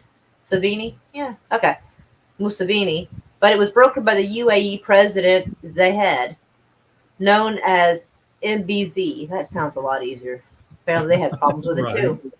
Sudan then froze Hamas assets in Sudan. Oh, wait a minute. Oh, interesting. So the Sudan, all right, so in 2020, the Sudan froze Hamas assets. Okay. Interesting. Didn't know about that. In the last days of the Trump administration, Burhan signed a declarative section of the Abraham Accord in the presence of the U.S. Treasury Secretary Mnuchin. Yeah. Plans. I think they spelled this wrong. I think so too. Yeah. Plans for the formal signing with Israel moved slowly, with a timetable reportedly agreed on in February of 2023, right before this war kicked off, mind you. Right. Because remember, it kicked off in April of 2023. So that's an important tidbit of information, folks. Maybe they didn't sign it fast enough and they decided to create a civil war to punish them. Burhan's deputy at the time, General Dagalo, known as, I'm not even fucking doing that. Right on. Yeah, Hamidati, I guess. Actually, Hamidati might be it. Right. Also had close ties with Israel.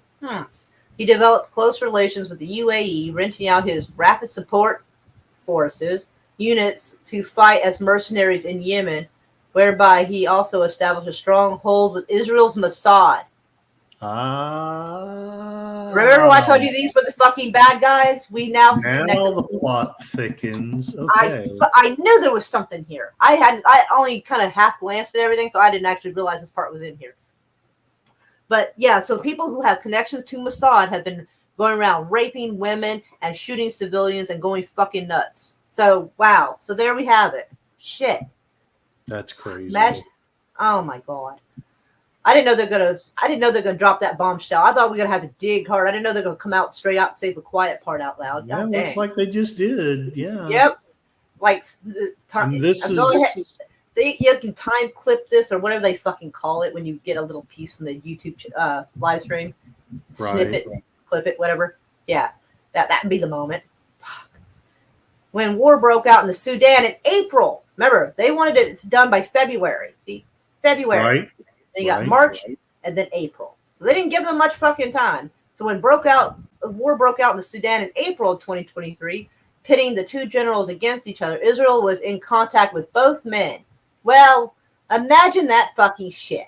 I can just flip the table over right now. Like, what the fuck?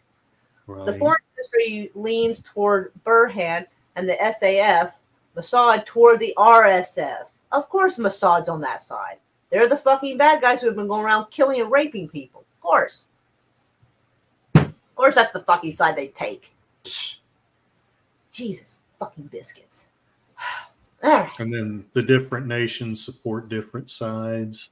I know, but of course the most moral army in the world, eyes rolling hard, had to choose that side.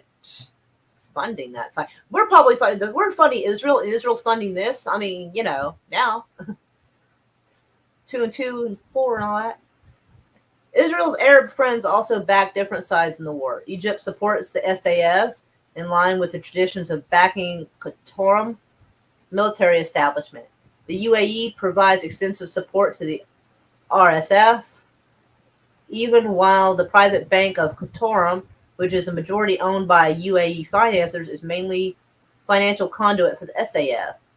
Saudi Arabia leans toward SAF, worried by the UAE's destabilizing role in the Red Sea, which is it considers its own backyard. I'm still absolutely just fucking flabbergasted at this part. Like, are you kidding me? Jesus fucking biscuits. I can't believe this.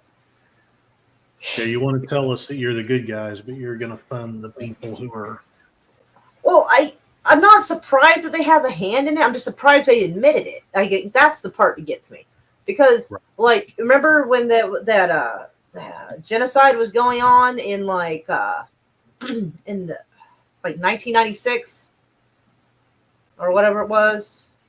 In Sudan? No, it was like behind enemy lines shit. Or whatever it is. Herzegovina? Yeah. And there was a weapons embargo. Guess who broke the weapons embargo? Israel. Of course.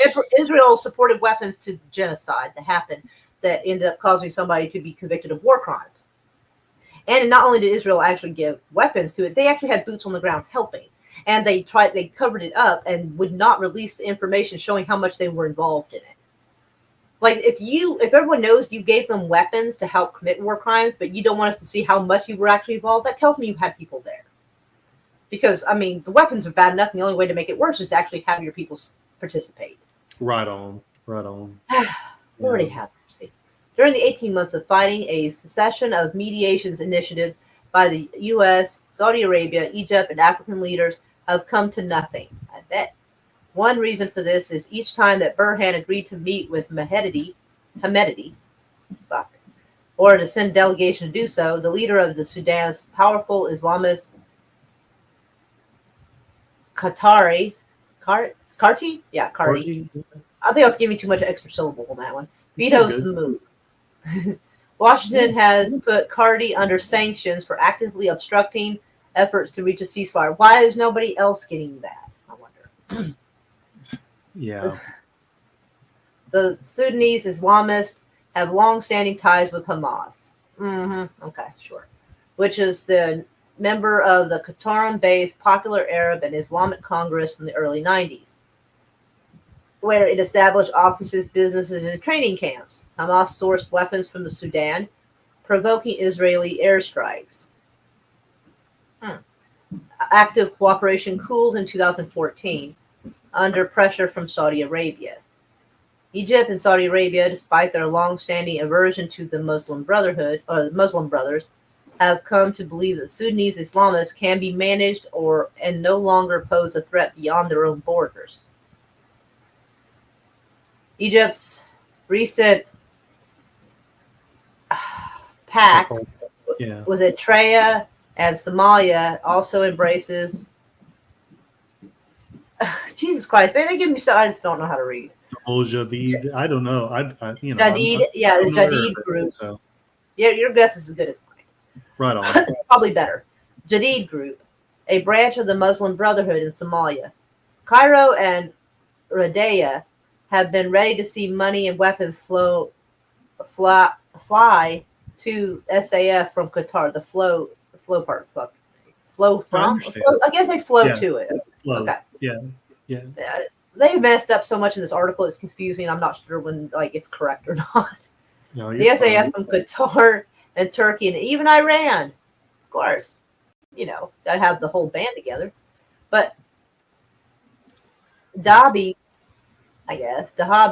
remains hostile to Islamists, so far unpersuaded by Egypt's argument that if they can live with the Muslim Brotherhood next door, the Emirates should be able to do so too.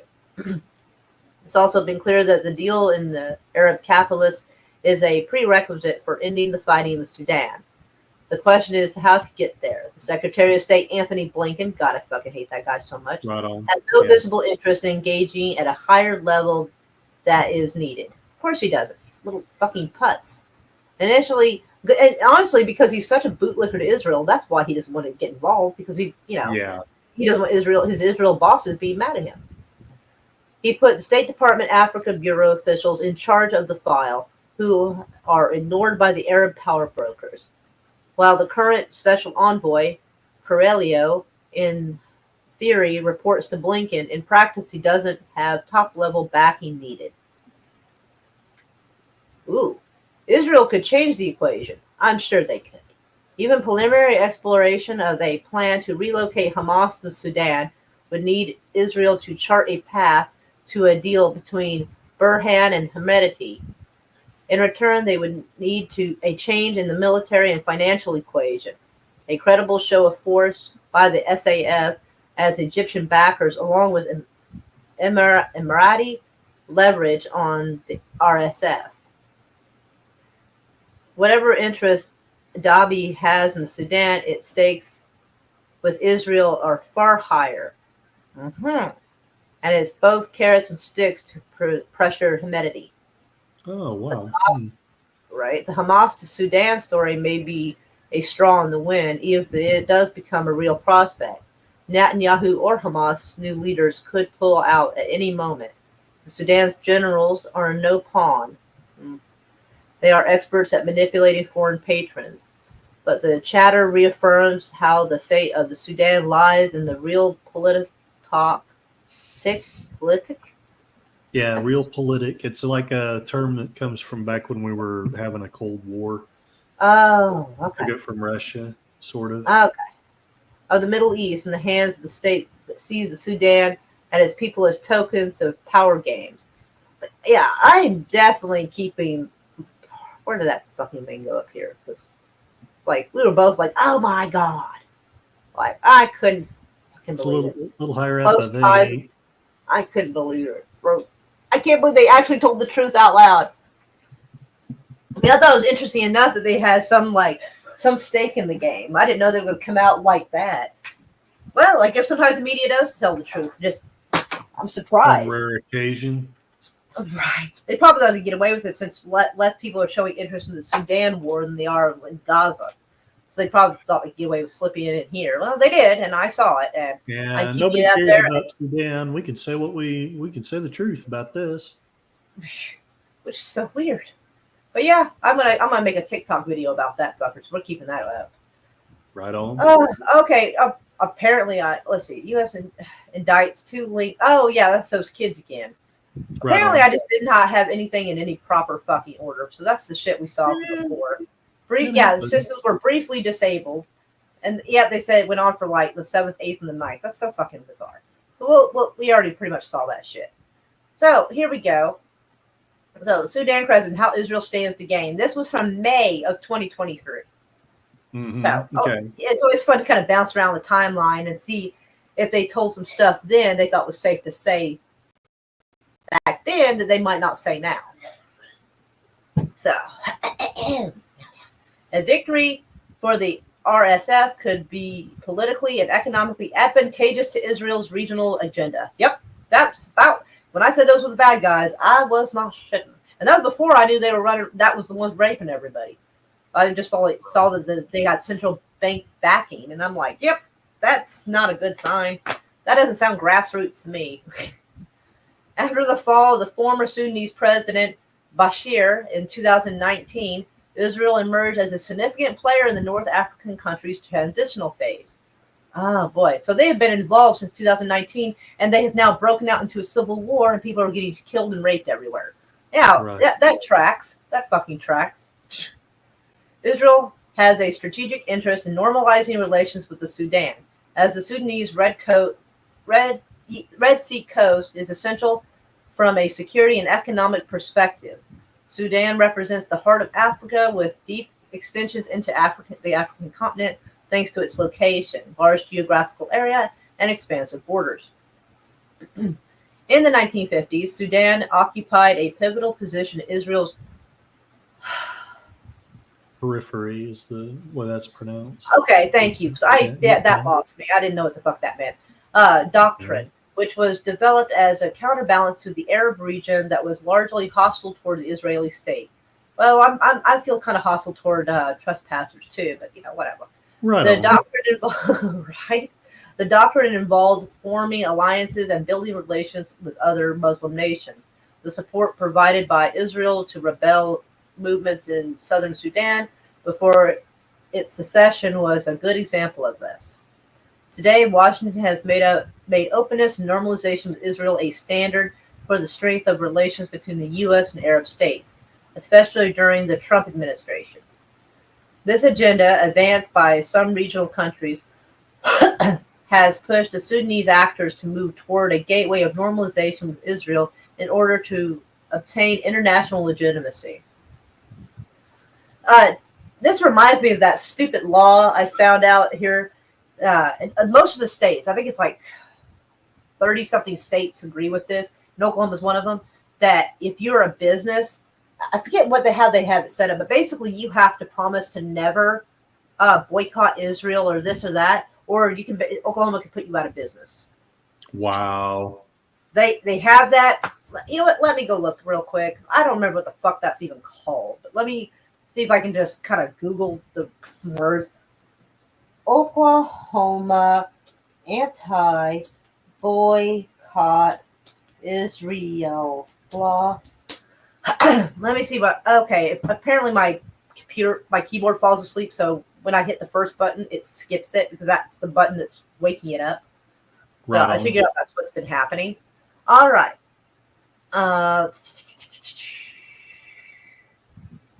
Is this it? Okay. This is 2020. Oklahoma. Come on, you little fucker. Oklahoma becomes the 30th state to enact anti-BDS laws, which sounds kind of kinky, actually. Right. Anyway, Oklahoma has become the 30th state to enact a measure to combat anti-Israel BDS movement. The Oklahoma House passed the bill 75-20 back in March. Governor Stitt, fucking twat, signed it into law May 22nd. It declares that Israel is one of Oklahoma's largest trading partners, and man, no wonder I didn't win. Although at the time I didn't actually realize how awful Israel was, so probably just as well because I would have said some shit that would have got me my ass whooped on the campaign trail. And is a staunch U.S. ally. No, it's not. How are you an ally to us? Like, we're a state. We're not a country. And it prohibits the state government from entering into contracts with entities that boycott the Jewish state, exempting contracts under $100,000, which for businesses is actually not that huge. Really not, yeah. So it's almost anybody who's got, The new law requires that contractors to submit written verification that it is not partaking in the boycott. So yeah, the new law requires contractors have to promise to be faithful to another country. You just have to remember, Stitt is against regulations. Stitt's a piece of shit. And he's a little psychopath, and I fucking hate him. Oh, I'd love to knock his fucking face off. Companies that refuse to deal with the United States trade partners such as Israel make discriminatory decisions based on national origin that impair those companies' commercial soundness, states measure. Jewish and pro-Israel organizations such as the Jewish American Committee and Stand With Us applaud the new law. I'm sure they fucking do. Right. And here's everybody absolutely just sucking his dick for it right here. Thank you. Oh, thank you so much. Thank you, Governor Stitt. My Tourette's is trying to take over. Like, oh, good little Goyim. Thank you. We welcome Oklahoma Governor Stitt. Yeah, so basically he signed that basically you can't be in business here unless you pledge your fealty to Israel. Like, never mind being patriotic to your own country. You can boycott your own country and anything in it you want, but don't you dare boycott Israel. Oh, shit. Right. Yeah, so we welcome the Governor Stitt's bullshit. We look forward to remaining states' rejection. We look forward to the remaining states. Oh, yikes. They're trying to put pressure on them like that. And that is 2020. Okay. Yeah. So, yeah, that's kind of what this reminds me of. Oh, hold on. Back over to this mess over here. What was it? All right. So, yeah, basically the whole normalizing of we have this one. No, I was still this one. Okay. I think I was. Yeah. Okay. I remember the smokestack thing going on right there. Okay. Anyway, so let's see. Number of developments, including February visit by Israel foreign minister to Khartoum, where he met Sudanese military leader Burhan. Former Prime Minister Hamdok previously said that normalizing with Israel would require deep discussion. So basically, I feel like that's what's going on. If they want to not have a civil war and they want to not have sanctions and everything else against them, they basically have to sign this anti-boycott thing. This is basically the equivalent of what I'm seeing. They're holding them hostage. They're creating a civil war because God forbid any country should be left alone in peace to mind their own business. Now, hell no, we can't have that shit. Right. So this civil war kicked off because, like a month or two after they hadn't, met the deadline to sign. And so, yeah. And their president got thrown in jail. So, yeah, that's interesting. It appears that Dagalo, known as Hemedti, there's too many fucking names for the same person. Right. I think that's the Hamedi we were reading about. But yeah, I just didn't know he went by Dagalo as well. That sounds like an Italian name, anyway. Anyway, who leads the Rapid Support Forces? Also, the other side might be bad guys too, like the extra shitty fuckers at the moment. Right, the extra bad guy, the chaotic, the extra bad people. Ones. Yeah, because I don't know if the other guys are good. Maybe they're just not shooting civilians and raping people. So we got to have our our base level somewhere. Have some standards, yeah. Right. Was able to offer greater concessions, especially after signing a 2019 deal with a lobbying firm founded by former Israeli intelligence operatives. Right. Yay! Fucking there. Right there. Oh, wait. Let me look real quick. Oh. And the Sudanese president, basically was tossed in jail in 2019. I don't know exactly when. Let's find out if they can tell us exactly when that happened. Oh, this poor guy. Jesus Christ. He looks like he wouldn't do well in jail. Let's see. Well, they're not saying when he went to jail. It's just saying he went in 2019, but they're not really clarifying that part. So that sucks. So, okay. Well, journalism. Why should we know who, what, when, where, why? It's the same year, and that's suspicious enough for my likings.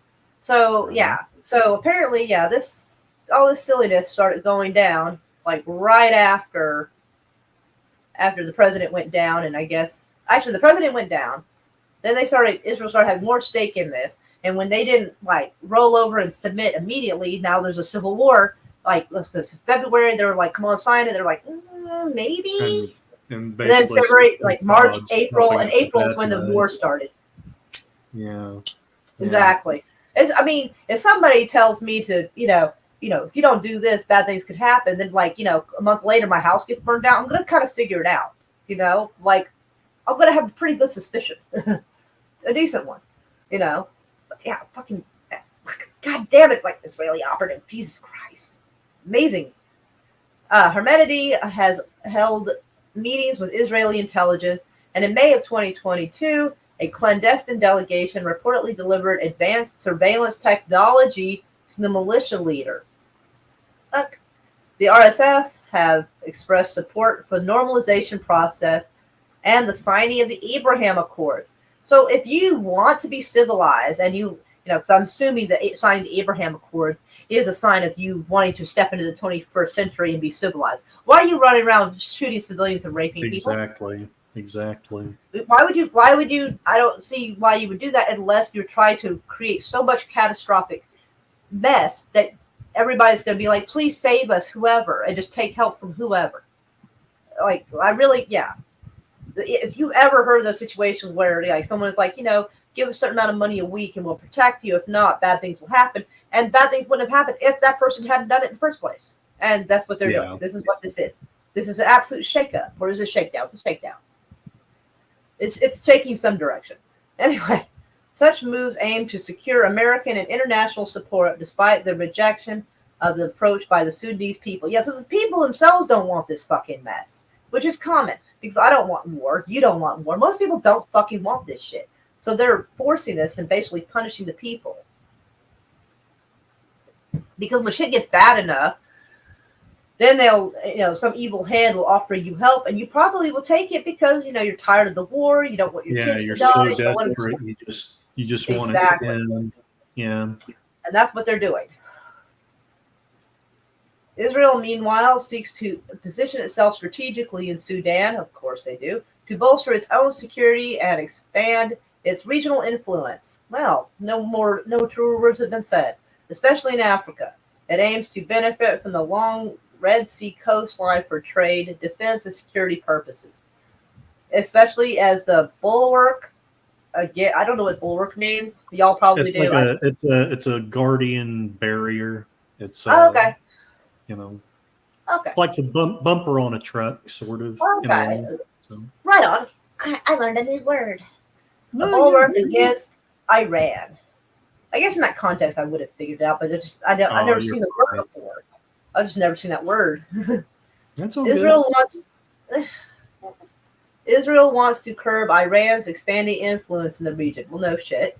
While halting human and arms smuggling routes from the Sudan to Gaza.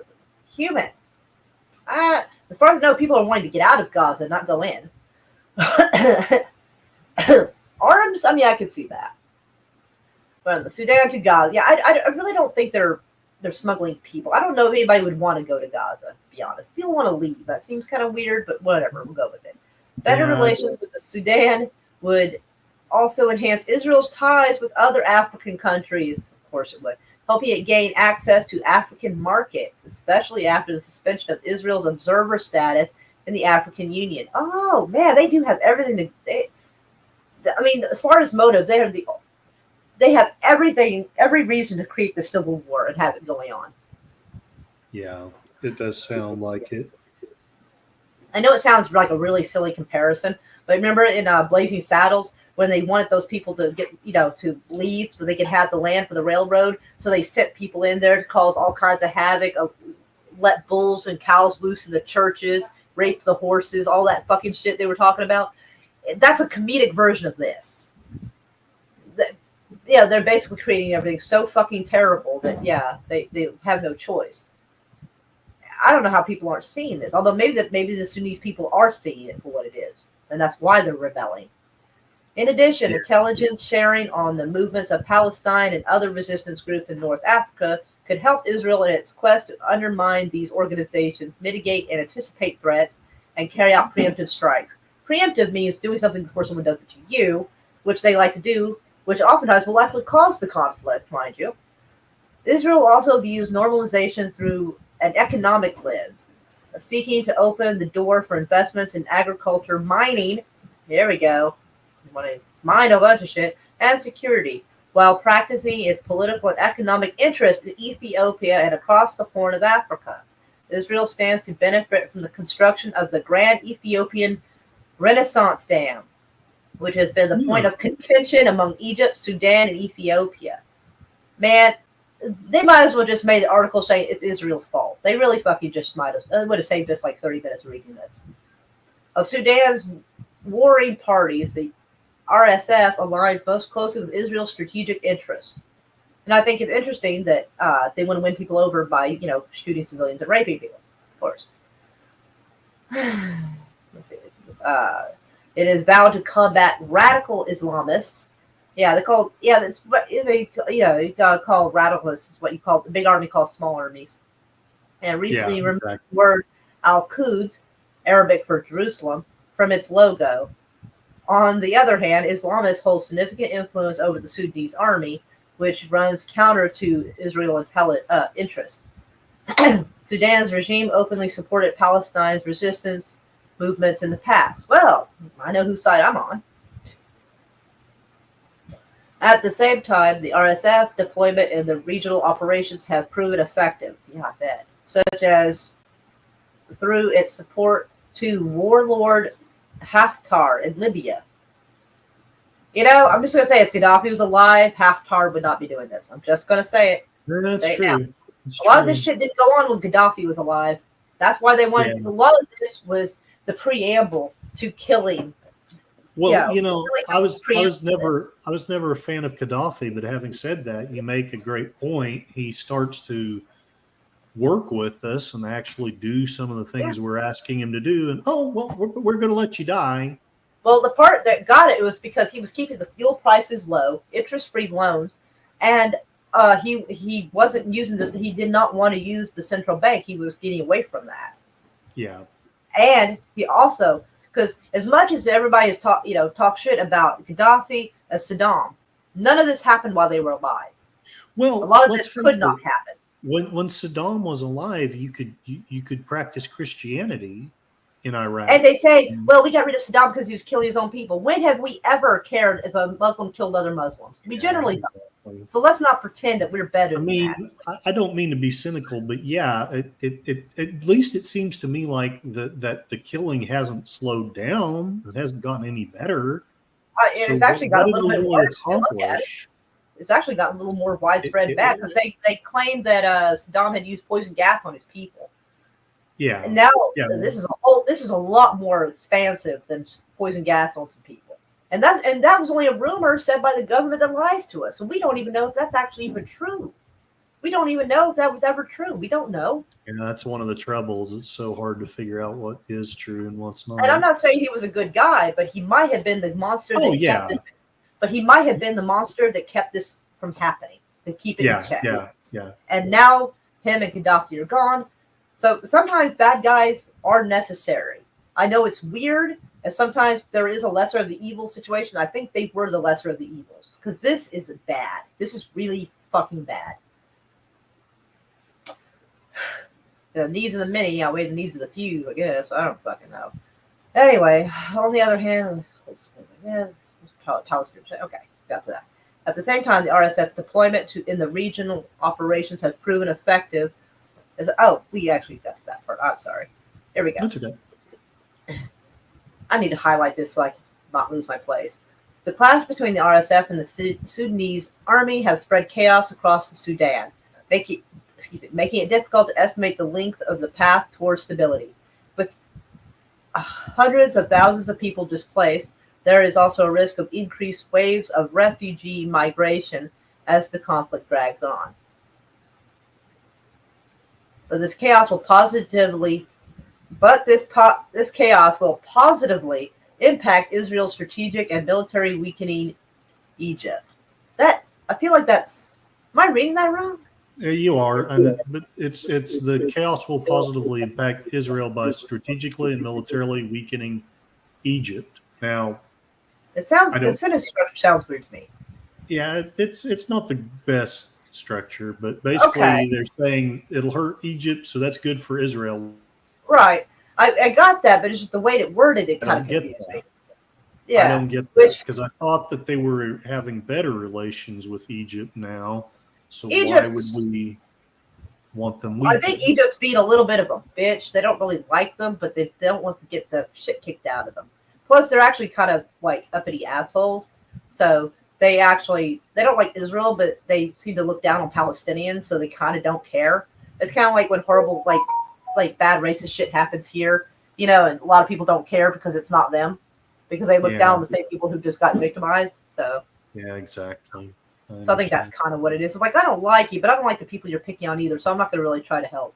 I think that's pretty much what it is, which has little influence over the course of events in the Sudan. But it's chaos is positively impacting Israel. That's amazing.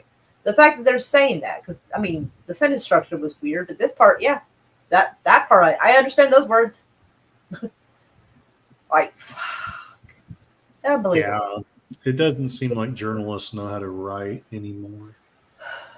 I'm not very good at reading. I know words, but they sometimes jumble up and the sentence structure gets funny in my head. So yeah, but I'm also not a reporter. I didn't take on a job. I'm sitting here talking shit from my couch. Nobody's making high quality fucking reading from me. Plus, it also helps that I'm holding up where everybody can see it, so they can be like, "Well, I know what she meant." I'm sorry. Anyway, Sudan turmoil. This is their president, and this was in April of 2023. So this was right as that civil war is about to kick off, or it already had. It was warming up anyway. So Bashir, who ruled Sudan for 30 years, was detained in Kober prison, which thousands of prisoners escaped from at the weekend. Over the weekend would make more sense, but whatever. Okay. So, the whereabouts of the Sudanese former president Bashir are in doubt after thousands of inmates escaped from Kober prison, a high-security facility he has been detained in since 2019. I think our boy is dead. I'm going to be honest. I wouldn't doubt it. Because maybe he still had influence over the people, and they, as long as he's alive, maybe they won't play ball. I don't know. But oh yeah, it is over the weekend, so I was right what they were trying to say. Nice. Okay.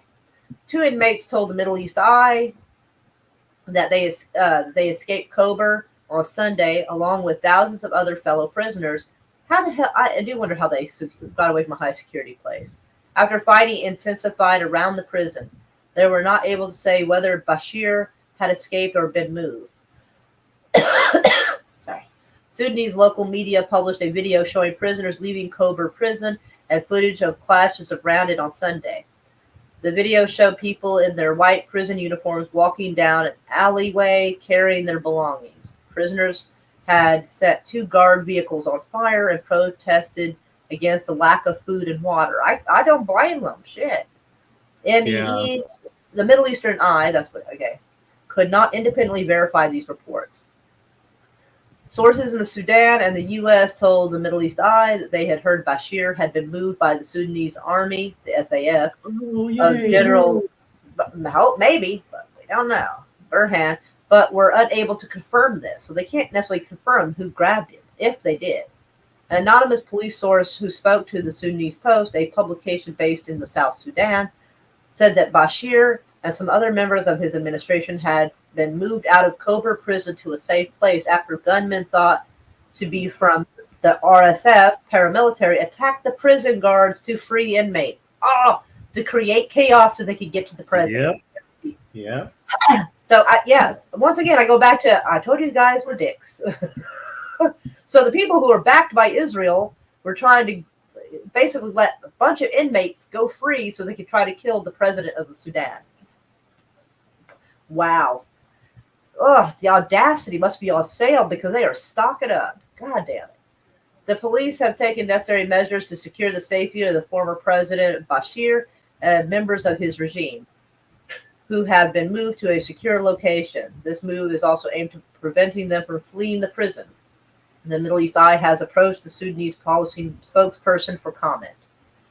Return of the old guard. Haven't heard that term in a while. Bashir, a brigadier general who came to power in an Islamic-backed military coup of 1989, ruled the Sudan for 30 years.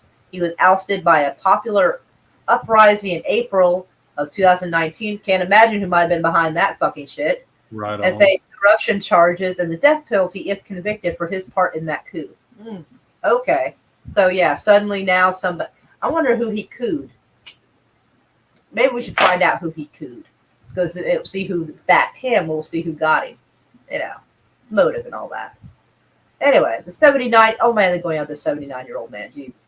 The 79-year-old faces international criminal court arrest warrants on charges of crimes against humanity. It's what they always say. Forcible transfer, torture, and rape. Which is odd because that's what they're doing. Yeah. Exactly what they're fucking doing. Well, you know what? Always accuse your opponent of what you've been doing. I agree. Not that this guy is innocent. He may have had a play in that shit too. But it's like the pot calling the kettle rapey. It's weird. A source of the court in The Hague told the Middle East Eye that while they didn't know where Bashir was, the situation in Sudan was very bad for our case. Right? The Middle Eastern Eye also approached the ICC for official comment. On Sunday evening, reports of the video footage of detainees escaping Kobar prison led to speculation regarding the former autocrat's whereabouts. Qatar has been witnessing a fierce fighting between the SAF and the RSF since April 15th. Okay, so we got a date, April 15th. So we got at least a date on that. Both military entities are led by men who for several years served Bashir, only to then help remove him from power in 2019. Maybe. Burhan, Sudan's de facto leader and head of the SAF, was for many years one of Bashir's reliable lieutenants, both literally and politically. His military career under the former president was defined by prominent roles he played in the South Sudan. Darfur and Yemen were as head of the armed forces, he helped supply Saudi-led coalitions with Sudanese mercenaries. Dagalo, which I guess is that Hemedti guy. Oh, yep, you got it. It says it right there. I jumped ahead before I jumped ahead, apparently. Oh, was good. brought into the center. I'm starting to figure out who these people are. The center of the Yeah. Sudanese state by Bashir, who used the former warlord's fighters to brutally squash a rebellion against his rule in Darfur. Really? Ooh. That's interesting to So know. wait, so are they saying that?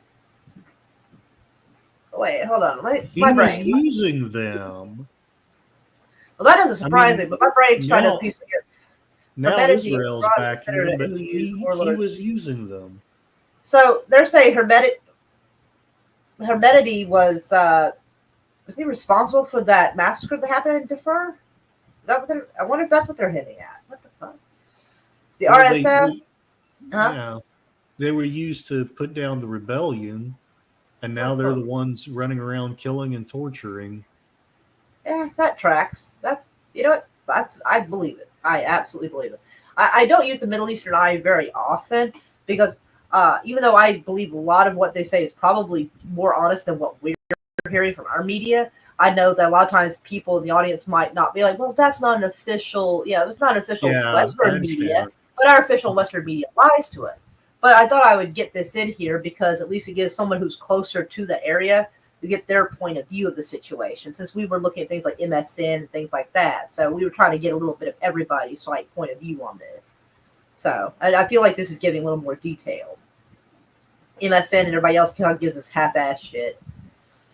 The RSF, which established its control under Bashir's intelligence services in 2013, grew out of Janjaweed militia accused of systematically killing, torturing, and raping in Darfur. Yep, that's where I was gonna go with that. That was that particular genocide, or Gotcha. massacre. I think may constitute the massacre. I'm not sure. I'd have to see what the dictionary defines that, but you get my meaning.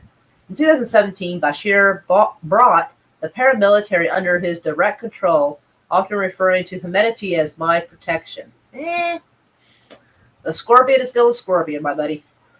Right. While both Burhan and Hemedti facilitated the removal of Bashir in 2019, Islamic allies of Bashir have been returning to positions of influence in Sudan since the October 2021 military coup instigated by both generals. That surprised me. Many in the Sudan see the release of Bashir as a logical step in the reassertion of power by the old guard. Now, actually, I do want to quickly go up here and find out who was in power before him. So let's go see. Let's see. Oh, Egyptian Military Academy? Really? That was his school. I'm just sort of surprised, I guess. Let's see. Let's see. Oh, it did not acknowledge my space bar. I'm trying to remember how to spell predecessor. Maybe it'll know what I mean because I can't. I don't know. Because I want to know who. Let's see, was it ousted? I want to know who came before him. Usually Wikipedia will tell you. Okay, this guy right. Okay. It's not letting me highlight this.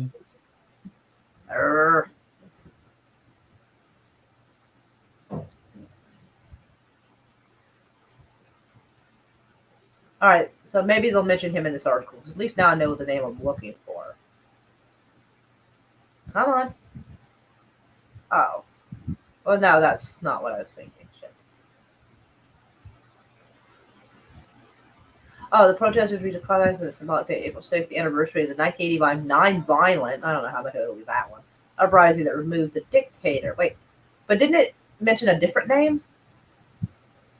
It seems like it. I can't remember the name now. Hold on.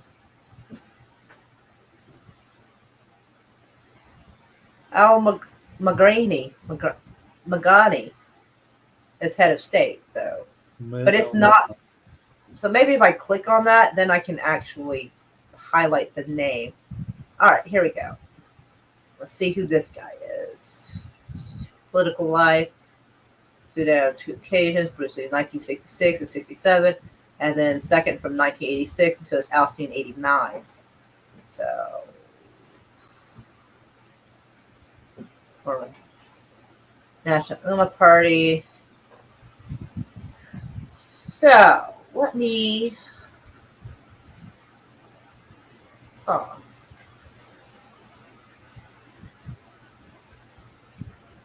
Wait, is that. You can probably click.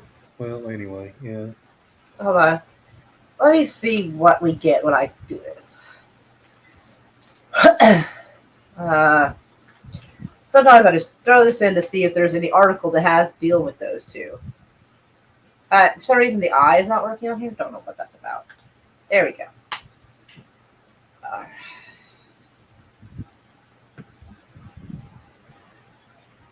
Let's see these. Minister died of COVID. Oh, yikes! That sucks.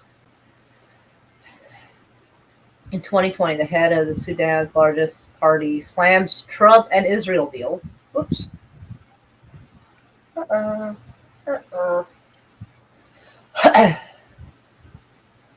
let's see if we can find something from before that. 2000, let's say 17. Before the ousting and everything. Oh, I'm sorry. For 1989. Let's see if we can find something. The coup followed months of growing confrontation between the army and the prime minister over crippling economic and national's inability to end the 6-year-old civil war. Because, yeah, they had one of those back then, too. 1989. Let's see if we can see something. Yeah, New York Times almost always wants you to go through a paywall. They can kiss my ass. All right. That's why I almost never use them anymore. It has nothing to do with how reliable or unreliable they are. I'm just not going to pay the bastards. Right. Keep getting. What? Wait a minute. I don't know who that is, and I don't know if that has anything to do with this, but I'd say the title looks confusing.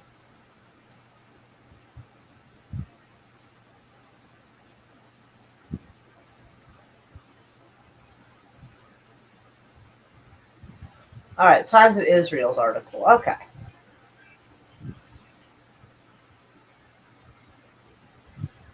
Oh, this was put out in 2020. It's just about him passing away. Yeah.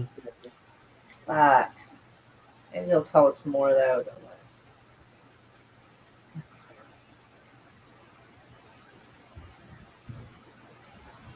So it is always pro-democracy that overthrows somebody. It ends up being a bunch of fucking crazy shit happening. I don't know if I like their idea of democracy. Recent normalization ties with Israel, demanded the apartheid state over the treatment of Palestinians. He accused the U.S. President Donald Trump of that. Darn it, my TV's glitching. All right, there we go. Of being racist against Muslims and black people. Damn. Born in 1935. Blah. He studied at Oxford. That's interesting. Ooh, pinkies up. That's fancy. He was both a politician and a theologian and authored several books on Islamic law, democracy, and Sudanese policy. Oh. Boy, they do not like educated people. Boy, they do get punished. The veteran politician was jailed several times and went to self-exile for years. Blah, blah, blah. Oh. I understand the Sunnis accord at its background. Okay, this might be something. It's gonna do that silly shit. It always does this and then doesn't let me in. See? Yeah. Yeah, it does that to me. I don't know what it is, but I have a hard time seeing some websites because it does that.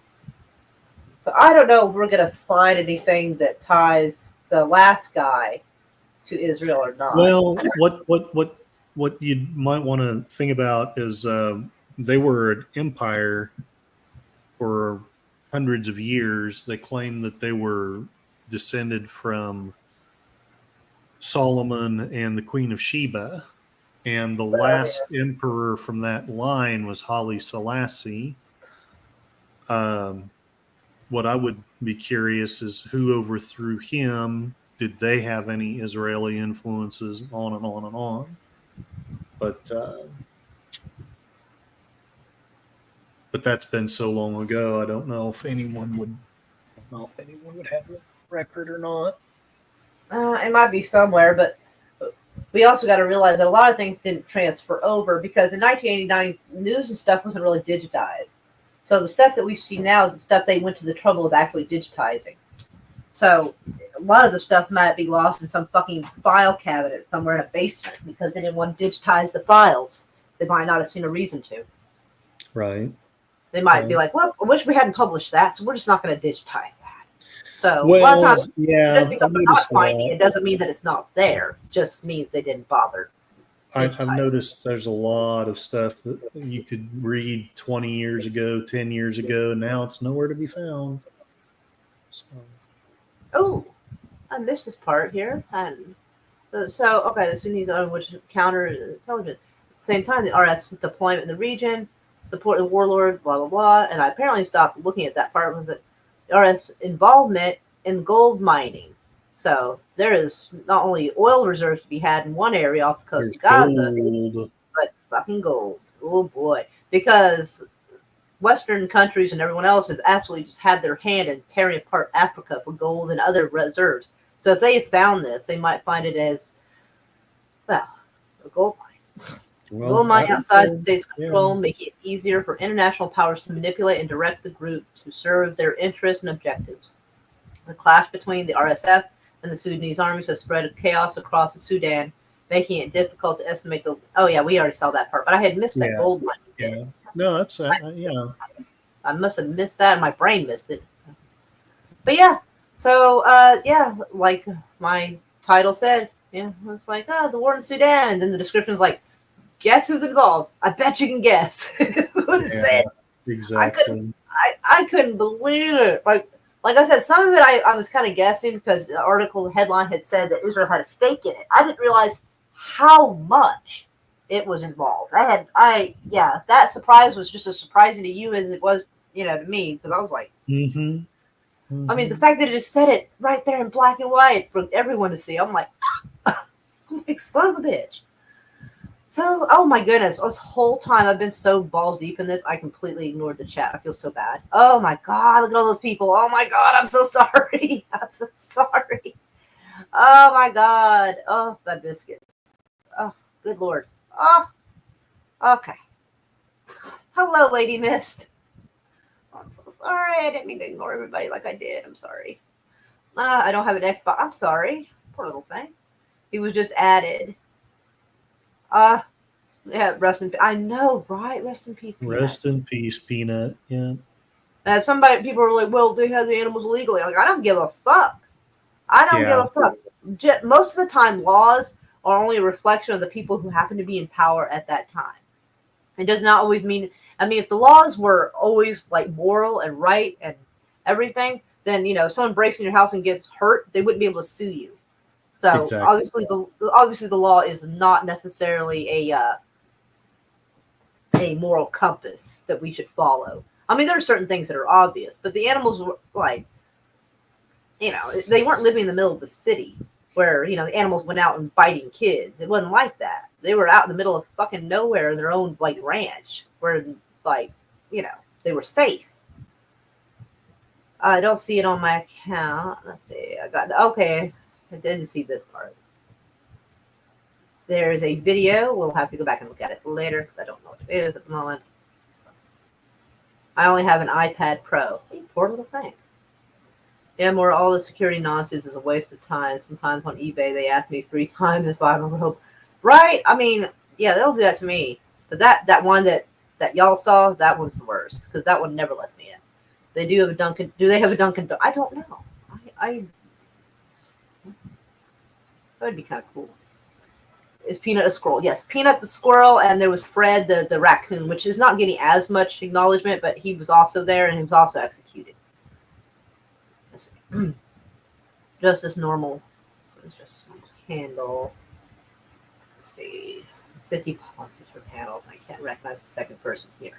Oh, that's Curtis, the Midnight Block. And frankly, I will put Peanut down if I want to. So, well, I think it's just because our names are not. I'm not mad at you, Moira, but I will put Peanut down if I want to. I'm just saying that. Oh yeah, you can, of course. Poor little sweet.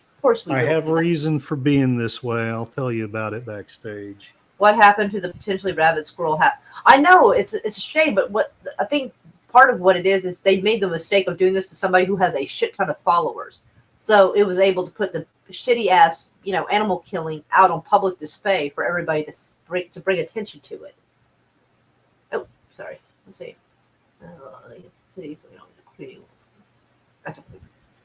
And besides, why didn't they just say, hey, why don't you go down to this place and get a permit and this and that? Like, it seems unlikely they didn't have a proper permit for this because they have all those animals and they didn't take any of the other animals away. They only took the squirrel and the raccoon. They didn't take all the other animals they have. Let me just put it this way. A squirrel is an exotic animal? It's a wild animal, but it's not considered exotic. Whatever you think, but I think it's bullshit. That's what I think. Well, and the thing is, he actually tried to release after he took care of it, and because he found it needing help, and he tried to release it into the forest, and the animal didn't want to leave. It came back to him. It didn't want to leave. He chopped down a tree. The squirrel fell out of the tree, broke its leg, so he nursed it back to health. He tried to release it. The squirrel didn't want to leave. The squirrel loved him by then, so he just had it around. Now I know it breaks the law, but fuck them. Well, I mean, if the animal wants to be with you, you might as well feed it and be nice to it. I'm not saying fuck them to the people. I'm saying fuck them to the people to the government who reported it, and fuck them to the people who killed it. Ooh, preach on, brother. Hell yeah. This was apparently they could have tested both animals in quarantine for 10 days. Exactly. They could have just because the animal had been there for the squirrel had been there for 7 years. I don't know how long the raccoon had been there. And they supposedly this is the conservatory. I thought we were supposed to save the animals. Yeah, this was like an animal rescue place. No, that's kind of wild to steal an animal from a rescue place. Fuck them. Mm-hmm. Yes, it's a wild animal. If you want to talk, make sure it's not illegal. Well, I hope they don't come bust down my door because raccoons have decided to take up residence in my attic. So I really hope they don't decide to bust into my house and come after me for that. Because I have no control over that. I've gone up there, but they're somehow they can squeeze their little fat asses through this small spot. There's a broken spot where the roof meets the wall outside, and so they can get up in the attic. And I don't know how to fix that. I can't get over there to fix it.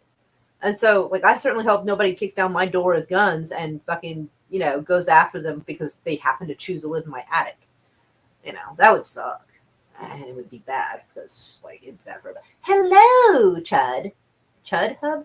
I feel weird because I feel like saying Chud is an insult. And I feel I know it's his name, but I feel like I'm insulting the guy by saying that. I feel like a jerk. Hi, Hub. I'll call him Hub. I feel like I'm not saying something insulting that way. But, look at that. I'm trying to see his profile picture up. Ooh. They look like they're over there. They're in some stuff. Oh dear. I hope they're not fighting a war that's not our business. God, I hope not. Right on. But you do look. Y'all look good in y'all's picture though. You do. Let's see. I try to. There's so much ownership of that. That's so much of it. I was already boycotting McDonald's from the shit from before. I forget what they did. But they were shit anyway. So I was already boycotting them when this came around. So I was just all right, I'll just keep not eating their shitty ass McDonald's food.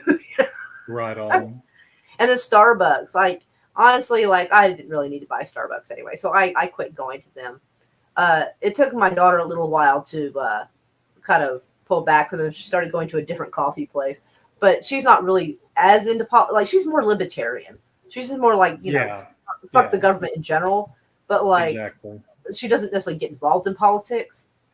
But like, I didn't want to push it down her throat. I was like, I'm not getting anything from Starbucks because, like, they're genocidal assholes.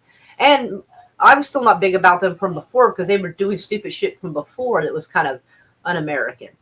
And Right. I feel like us getting involved in other people's war or causing other people's war is also should be un-American. It should be, I feel. So I try to stay consistent. So Right on. they made people sign it in text. Oh yeah, this is that anti-boycotting law. Exactly. That's such fucking psycho behavior. Like, I mean, if our lawmakers had said, "Oh well, you need to sign this thing to support the Muslim Brotherhood," for instance, people would be up in arms and freaking out, be like, "Why the hell are we supporting them? We're supposed to be worried about our own country." And I feel like that should apply. I mean, you're telling me that I can go on here and sort of boycott America, not buy American-owned products, or boycott a particular business, or any of that, and that's fine, but I'm not allowed to boycott, for political reasons, a foreign country that shouldn't have that much invested in us anyway. Right on. That feels so wild. Getting messier. I mean, it does. They need the conflict. Sell it to the masses. Control the situation. Create the problem. Present yourself as a solution. Mhm. That's it. That's exactly it. Create the problem. Yeah, when they didn't sign that shit fast enough in the Sudan, the Civil War broke out 2 months later. Exactly. And yeah, I'm sure they'll. And plus, this is also probably. That's probably part of the reason why the Gaza thing is going down like it was. It's a distraction because if the Gaza thing hadn't had everybody's attention for the last year, maybe they would have noticed the Sudan thing faster. It doesn't mean that that's all that Gaza is. It's not just a distraction. They have plenty to gain from that too. But they distract you with one hand while the other hand's doing some crazy shit. Or crazier shit, I should say. A lot of people would like to get into Gaza since Israel has banned flipping anyone. Clearly hiding massive crimes. Oh, yeah. Yeah, I guess that would make sense. I guess I was just thinking, like, people, like, recreationally going over there. And I was like, why would you? But, yeah, that makes sense. Good. Oh, hello, Plane Down Under. How are you, darling? I hate when things are written like that. To me, it's not English, right? And so, Yeah, and sometimes I have trouble, like, reading because, I mean, I know what words are and, but, like, in my head, it's like my comprehension tries to change the structure of the sentence. And so when someone else has already done that, it makes me think, am I reading it wrong? And I'm afraid to sound stupid. So I'm starting to hesitate. And I'm like, wait. And they're like, no, it's the way they wrote it. I'm like, okay, so it's not just me this time. Okay. But it's very confusing because that's how my sometimes reads proper stuff the way they did it. So you can see why it confused me because that looked like my disability right there all over the screen. I'm like, is that me or them? I wasn't confident enough in myself in that one. Egypt had their government overthrown a number of years. Yes, in the 1940s. Yeah, in the 1940s and 50s, shit was getting stupid in Egypt. In 2013, oh yeah, I don't doubt it. That too. Arab Spring. That wasn't that 2011. Somewhere thereabouts. Yeah, it was supposed to coincide with the Occupy protests. And that started around 2011. I have a picture. I wasn't there for all their leftist shit, but the idea of their like not, businesses not being able to control government with its money, I figured I was there for that one. Pot calling the kettle rapey. Yeah. Well, yeah. I mean.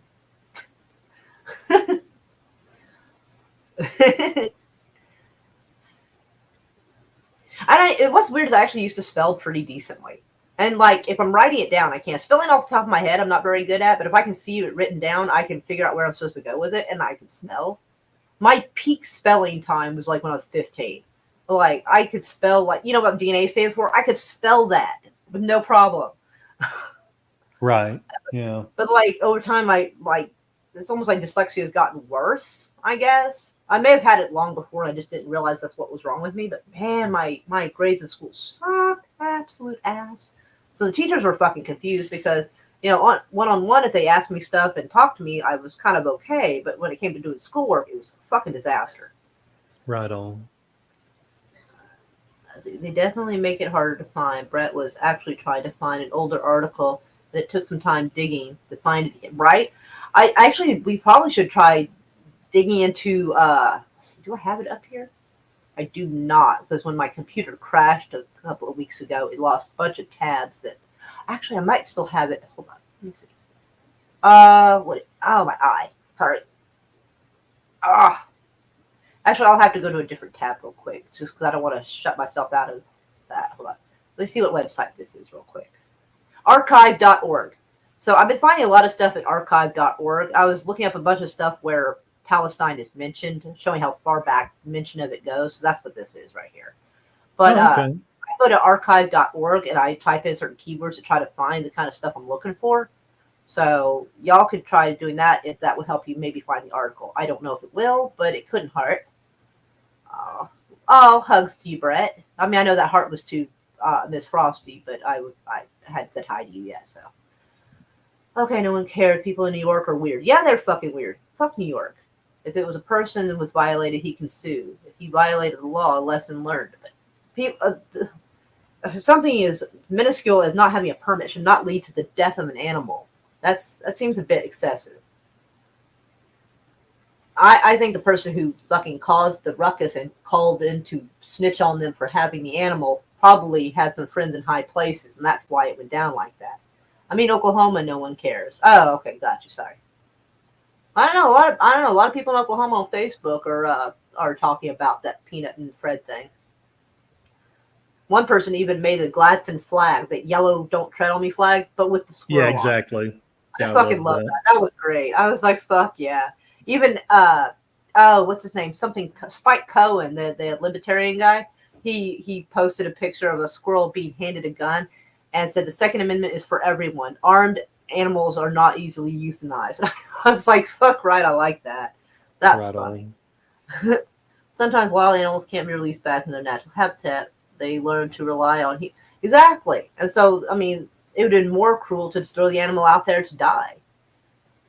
If the government is technically, I mean, obviously this is not how they operate, but technically the government, is supposed to step in a situation like that to help rescue an animal if it's being mistreated. This refuge place where this guy was taking care of different animals, all kinds of different ones, they came from bad places. And if they had put that much energy into the places where those animals were originally mistreated, that might have done more good than taking away from the people who actually loved the animal and were actually good to them. The thing is that the government doesn't like you being able to do anything on your own. They don't like it. The guy was fairly influential, had a good following, didn't rely on them for anything. That people would rely on each other. He was relying on his followers to support the animals, and because that was the program was basically named after the squirrel. It was Peanut's Rescue or something like that, and he was the mascot for the rescued animals. And the government just doesn't like you being able to do stuff by yourself. They don't like people relying on each other, and that's really where a lot of it's at. I tried to get a pet chimp when I was 12, but the place I called said I needed a special license, so I gave up. Oh, who knows? It might have been an easy license to get. There's no telling. But at 12 years old, I'm not sure. I think your parents would have had to get the license. F. Netanyahu. I pretty much said this in my song. The man is evil. Being Jewish, being Israeli, or being an Israeli government, they're three separate things, right? I don't have a problem with Jewish people at all. I have a problem with an ideology. I mean, you got some Catholics that are absolute nutcases, and you got some that are nice people who don't try to shove their beliefs down your throat, and I feel the same way about that. You got good and bad in any group. So, Zionists, I mean, that'd be like saying left-wing fanatics. It's hard to find any nice left-wing fanatics, but there are Democrats that are perfectly civilized. And there nice. are, yeah, 100%, 100%. So I don't hate all Democrats. I probably dislike most left-wing fanatics, but I don't like many fanatics to begin with. I looked it up. There was a coup in 2013. Oh, okay. There's so many coups everywhere. It's hard to keep track. Were you on my stream last night? I probably was. I was dealing with that storm, so I'm not exactly. I probably was. I'm pretty sure if you're live and I see it, I give you a like, even if I don't say anything. Like, yeah, I'll say yes, Putin. I like that movie. What? I must have missed what movie. There's a cat climbing my screen door. Ugh. Get out the screen door, you little shit! I fucking hate that. I mean, no one in Oklahoma is calling the police for wild animals in your attic. I certainly fucking hope they don't. I mean, they might now because they don't like my politics. So I can see someone being like salty and not liking my politics and going, hey, she's got wild raccoons in her attic. I wonder if that's what happened in New York. You know, that might have been because honestly, like, it's hard to tell looking at them because sometimes you can look at people and kind of guess their political affiliation. Yeah, it's kind of hard to tell. He might be libertarian though. I mean, I don't honestly know. have no idea what the guy's politics is. Well, sometimes I can look at a person and kind of guess. So, but he's giving libertarian vibes. He doesn't really give off Republican or Democrat vibes necessarily. Right on. So he might be more libertarian, you know, more middle. He could be. I mean, I could be wrong, but also I'm almost afraid to ask or look because someone's going to think I'm an asshole, thinking, you know, trying to determine if he deserved it based on that. That's not what I was going to do. Because even if I didn't like his politics, the animal didn't deserve this. Like, what the fuck? He's got animals in his residence. That's a big residence, though. This is typically not allowed. But yeah, it's not like he's in the city limits, though. Like, in the city limits, I can see there being a concern, especially if he lived like in an apartment or like a housing addition when there's neighbors really close by that could be affected by this. But that wasn't the case. If people live out in the middle of nowhere and nobody's getting hurt, I really feel like the government should mind their fucking business. I feel like that most of the time anyway. But, I mean, if somebody, hell, if I went out to Hera, which is like a little town, a couple of towns away, and, you know, when people have a lot of space between the houses, if someone had a bobcat in their house, I'd be like, kitty, kitty. I wouldn't snitch on them.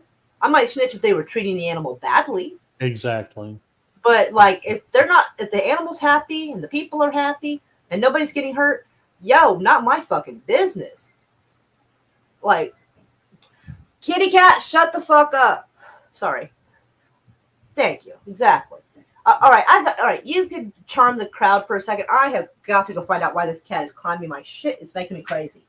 And I hate submitting it and going into the door because they know that scratch on the screen is. They know that it's working and they'll keep doing it. But there's a limit how long I can try to reading and talking to everybody and hearing that. Like, I understand. Like, I can't focus on one thing like that. I don't know if I have anything charming right now.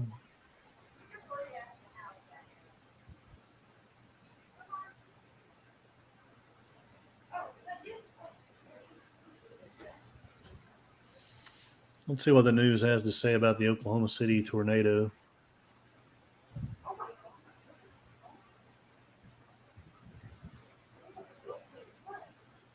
Oh, goodness. So at least 11 were injured after tornadoes spawning thunderstorms left a trail of destruction across parts of Oklahoma. That's terrible. Tornadoes and flooding spawned by severe thunderstorms tore through parts of Oklahoma overnight, leaving at least 11 people injured and shredding homes and other properties. Residents in Oklahoma and Texas are bracing for more severe weather today, including possible tornadoes, flash floods, hail, and strong winds. National Weather Service issued warnings for parts of both states Sunday afternoon. 11 people were taken to the hospital with non-life-threatening injuries after the storms overnight, said Scott Douglas, public information officer of the Oklahoma City Fire Department. Several others suffered minor injuries but declined to seek medical treatment.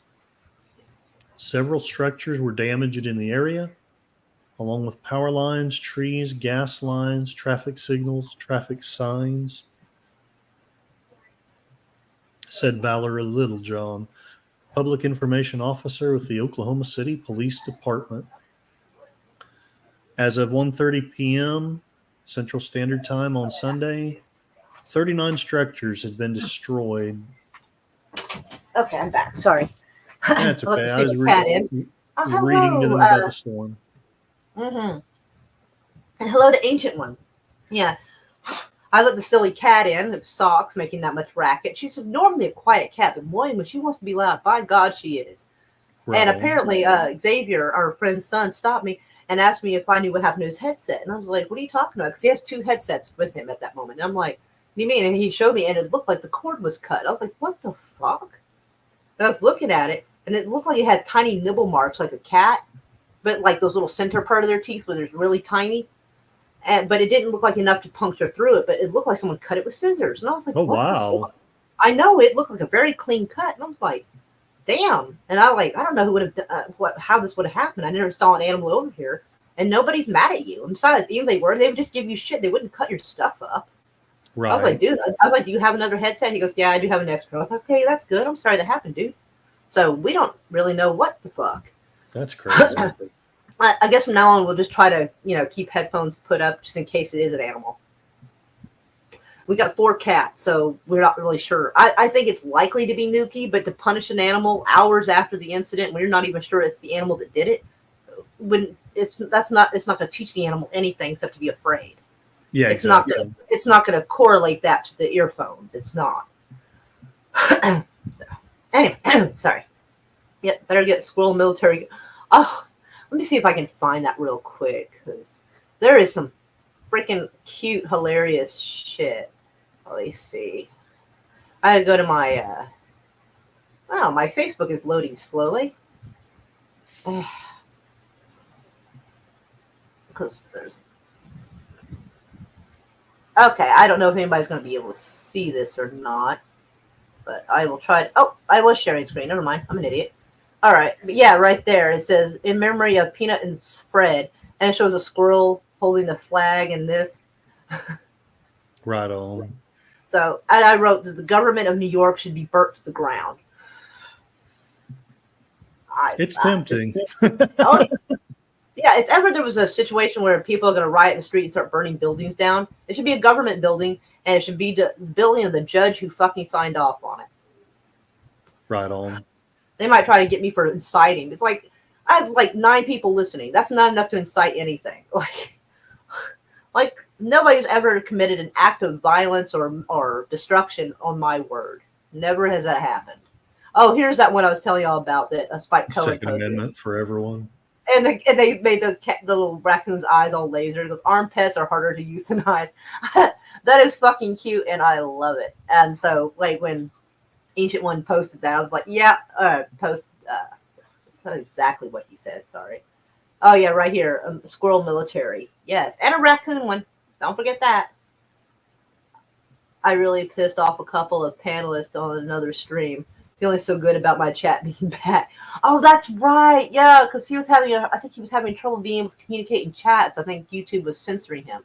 Remember how sometimes I'll go live and then a day or so later I'll try to chat people in theirs and it shows me not at all in there. Like I'll write something and nobody's acknowledging me and I'm like, am I just not funny today? And I'll refresh it and it's not there and I'm like, fuck. So apparently it did to him. About censorship. Yeah. Lou, one of my pits, chewed the end of my phone charger. It's the only thing she'll chew, but heck if I bought so many because of her. Oh no, it's terrible. Oh, she's got to be careful because it's plugged in. She might get a zap. You sure you want to live on this rodent hill? I feel like I'm behind. I was like, calling the FBI. What? Man, you don't want lives on your hands like that, on your conscience. Don't do that. Might be mine, might be theirs. I don't know, but let's not do that, my guy. It's the middle of the night. I ain't in the mood. Hey, Canada RV, how are you, sugar? So glad you're here. More like at this point that squirrels have already had many catapults and other great. That's what you do. And I do get worked up about stuff like this. I mean, oftentimes it's usually some stupid shit where, like, I remember one video, and I don't remember what state it was. But a cop. I don't even know if he had official business there, but this cop had gone around the side of the owner's house, and the owner didn't know the cop was even there. I guess he was looking for something or whatever. I don't know what this cop was looking for, but he was like, and it was like this little chain link fence about 4 feet tall, and the cop and the dog was barking at him. The dog is inside his fence, and the cop is on the outside. And he pulls his gun and shoots the fucking dog. And thankfully, their security camera caught it. I think the cop got suspended, but Yeah, if the dog was inside a fence and couldn't get to him, that was not even. And it wasn't even like a super big dog that could have jumped over the fence. It was like maybe like a 30-pound dog. It wasn't a whole lot to the dog. It wasn't really big, you know. I mean, I couldn't see him very well, but he was short, so he wasn't getting to the cop. But cop shot him, and every time I see like a law enforcement type of any kind shoot at someone's pet, like I have a fit. So Yeah, it this just isn't depends on the situation. Like if the animal's not controlled and the policeman's not threatening anyone and looks like well, yeah. he's threatened, that's different. Well, yeah, I'm talking about situations where the person has their dog on a leash, or you know, if it's like a no-knock raid and they go in there and they shoot someone's pet because the pet doesn't know what's happening. Hell, the people don't even know what's happening. I mean, these are all. I mean, if you're gonna go and raid a house or whatever, you need to be smart enough to fucking like send scouts to check it out nonchalantly, pretend to be a homeless person chilling near there, see if they have a dog, see what time they're home, when they're not. You know, be fucking smart about it, for Christ's sake. I guess I'm asking too much of people who, like, you know, because they don't want their cops too smart. They don't. They want them just smart enough to get stuff done, but not too smart to go, wait, am I doing the right thing? Because God forbid, you know. I definitely tend to stick up for, right? Because generally I actually like animals more than people. Generally. Yeah, same here. No, all right. I mean, don't get me wrong. I'm not saying I want bad things to happen. Bob, are you okay? You better not throw up again. I swear to God. Okay. She's going back to sleep. I think she just had a little clear her throat thing. Oh, hold on a second. Several years ago, a cop shot an 8-pound dog wrapped a leash around his leg. Oh my God. Because the idiot stood there and let the dog catch his leg and he didn't step out of the leash, which would have been the smart thing to do. He shot this little 8-pound dog. Man, I feel like everybody should have jumped that cop right there. He couldn't shoot everybody at the same time. You only shoot one person at a time. Should have jumped his fucking ass and beat him to the ground. Hell yeah, that's what should have happened. If I ever see a cop getting his ass beat after doing something stupid, I didn't see shit. Straight up. Oh yeah. Like, I would flip my fucking shit if someone busted in the house and shot like one of my cats or something. Or that my daughter and her boyfriend, their dog Peanut. The dog is named Peanut. But she's kind of like a 70-pound dog, but she's kind of a pussy. Like, she gets bullied by Bob, my cat. My cat bullies her. Like that. If the dog thinks she's in trouble, she rolls over and pees herself. Like, this dog is not a danger to anybody. And if they came in and shot that dog, I would lose my ever-loving shit right then and there. Like, I'd be going to jail. And Oklahoma's a bad place to go to jail. Because, you know, they kill inmates there. Ever since Bob Ross passed away, they aren't the happy little squirrels anymore. They've gone mad. And even more so due to the death of Peanut. Well, and rightly so. The cats rule the house, so I saw a case where a homeless guy got arrested and the dog started running around not knowing what to do. I don't know if... Yeah, that poor dog. Yeah, I think there's been a few times where they've hassled homeless people's pets. If the pet is fed, leave them alone. That always annoyed the shit out of me. Like, I mean, granted, homeless encampments aren't exactly a great, you know, thing to see or anything. But if they're like, you know, away from everybody, you know, and they're like, because a lot of times here in Oklahoma, you know, you're driving by near the highway, and there's a big patch of land where there's like no businesses or buildings. They just chill camp there. Like, they're just minding their business. Leave them alone. And I really hate those laws, those panhandling laws. If I choose to give my money to someone, I don't feel like that's the government's fucking business. It shouldn't be. If I feel like that person needs $5, then that's between me and that homeless person. Oh, I looked at that and it didn't really... Why is that not highlighting again? There we go. I can go on for hours. But we have to fight what we can... I feel like just fighting whatever pops up at that moment. Like, just as it comes at me. Oh, yeah, I saw that. Oh, my God. We've been doing this for 3 hours. Holy shit. Yeah. Damn. I hope you'll forgive me. I'm wearing out fast. So. It's okay. I'm starting to lose steam myself. I'm kind of... I had a lot to get off my chest there. I'm glad you got it off. That's awesome. And I learned a lot. I don't know, you know, I learned a lot today. Yeah, I learned something with you because I was a little surprised because I was like, figured, I'm gonna try to put these articles together. I know it's gonna look like a real reach. Nah, it Well, could have been I think you just fine. structured your case pretty well.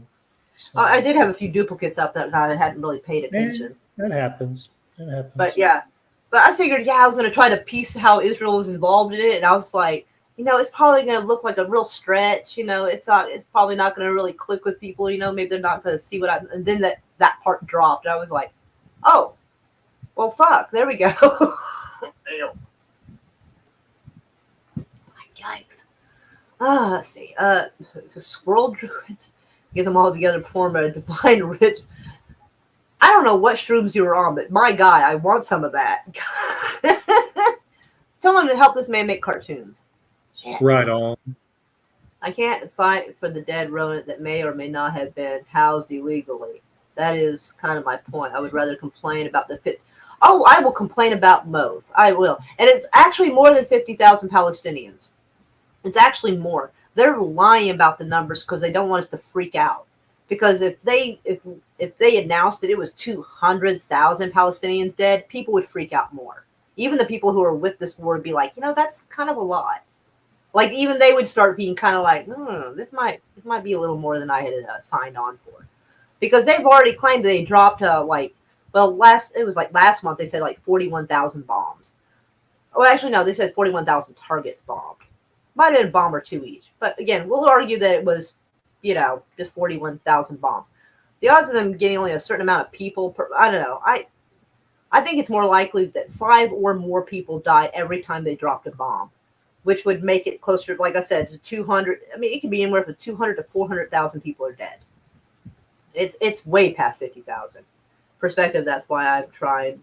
Oh, okay, I got you. I will absolutely complain about what our government's doing here and there. Shooting squirrels or killing hundreds of thousands of Palestinians. I will complain about both. I absolutely will. Sometimes I got to bitch about something else for a second just because I have been like balls to the wall about this Palestinian shit. Actually before the war, because in August of 2023, I realized something was wrong. I knew something was coming. I didn't know what, but the fact that Netanyahu was trying to strip powers from his Israeli Supreme Court so he would have more of the direct power, I knew something bad was coming, because nobody does that if they don't plan on doing something terrible to protect. I remember you talking about that. Yeah, I do. Yeah. And if I had access to intel or paperwork or fucking something, I might have been able to be more clear about what was coming and when. But I didn't. But I knew something bad was going on. And if I had access to anything, I could have kept maybe a closer eye on it. I don't know what good it would have done, since this was kind of a setup to begin with. I mean, he was preparing months in advance. I mean, that tells you something right there. Let's see. Oh. Let's see. Here you go. James Vanderbeek says he has colorectal cancer. James Vanderbeek. Is that blonde guy from Dawson's Creek? Is that who that is?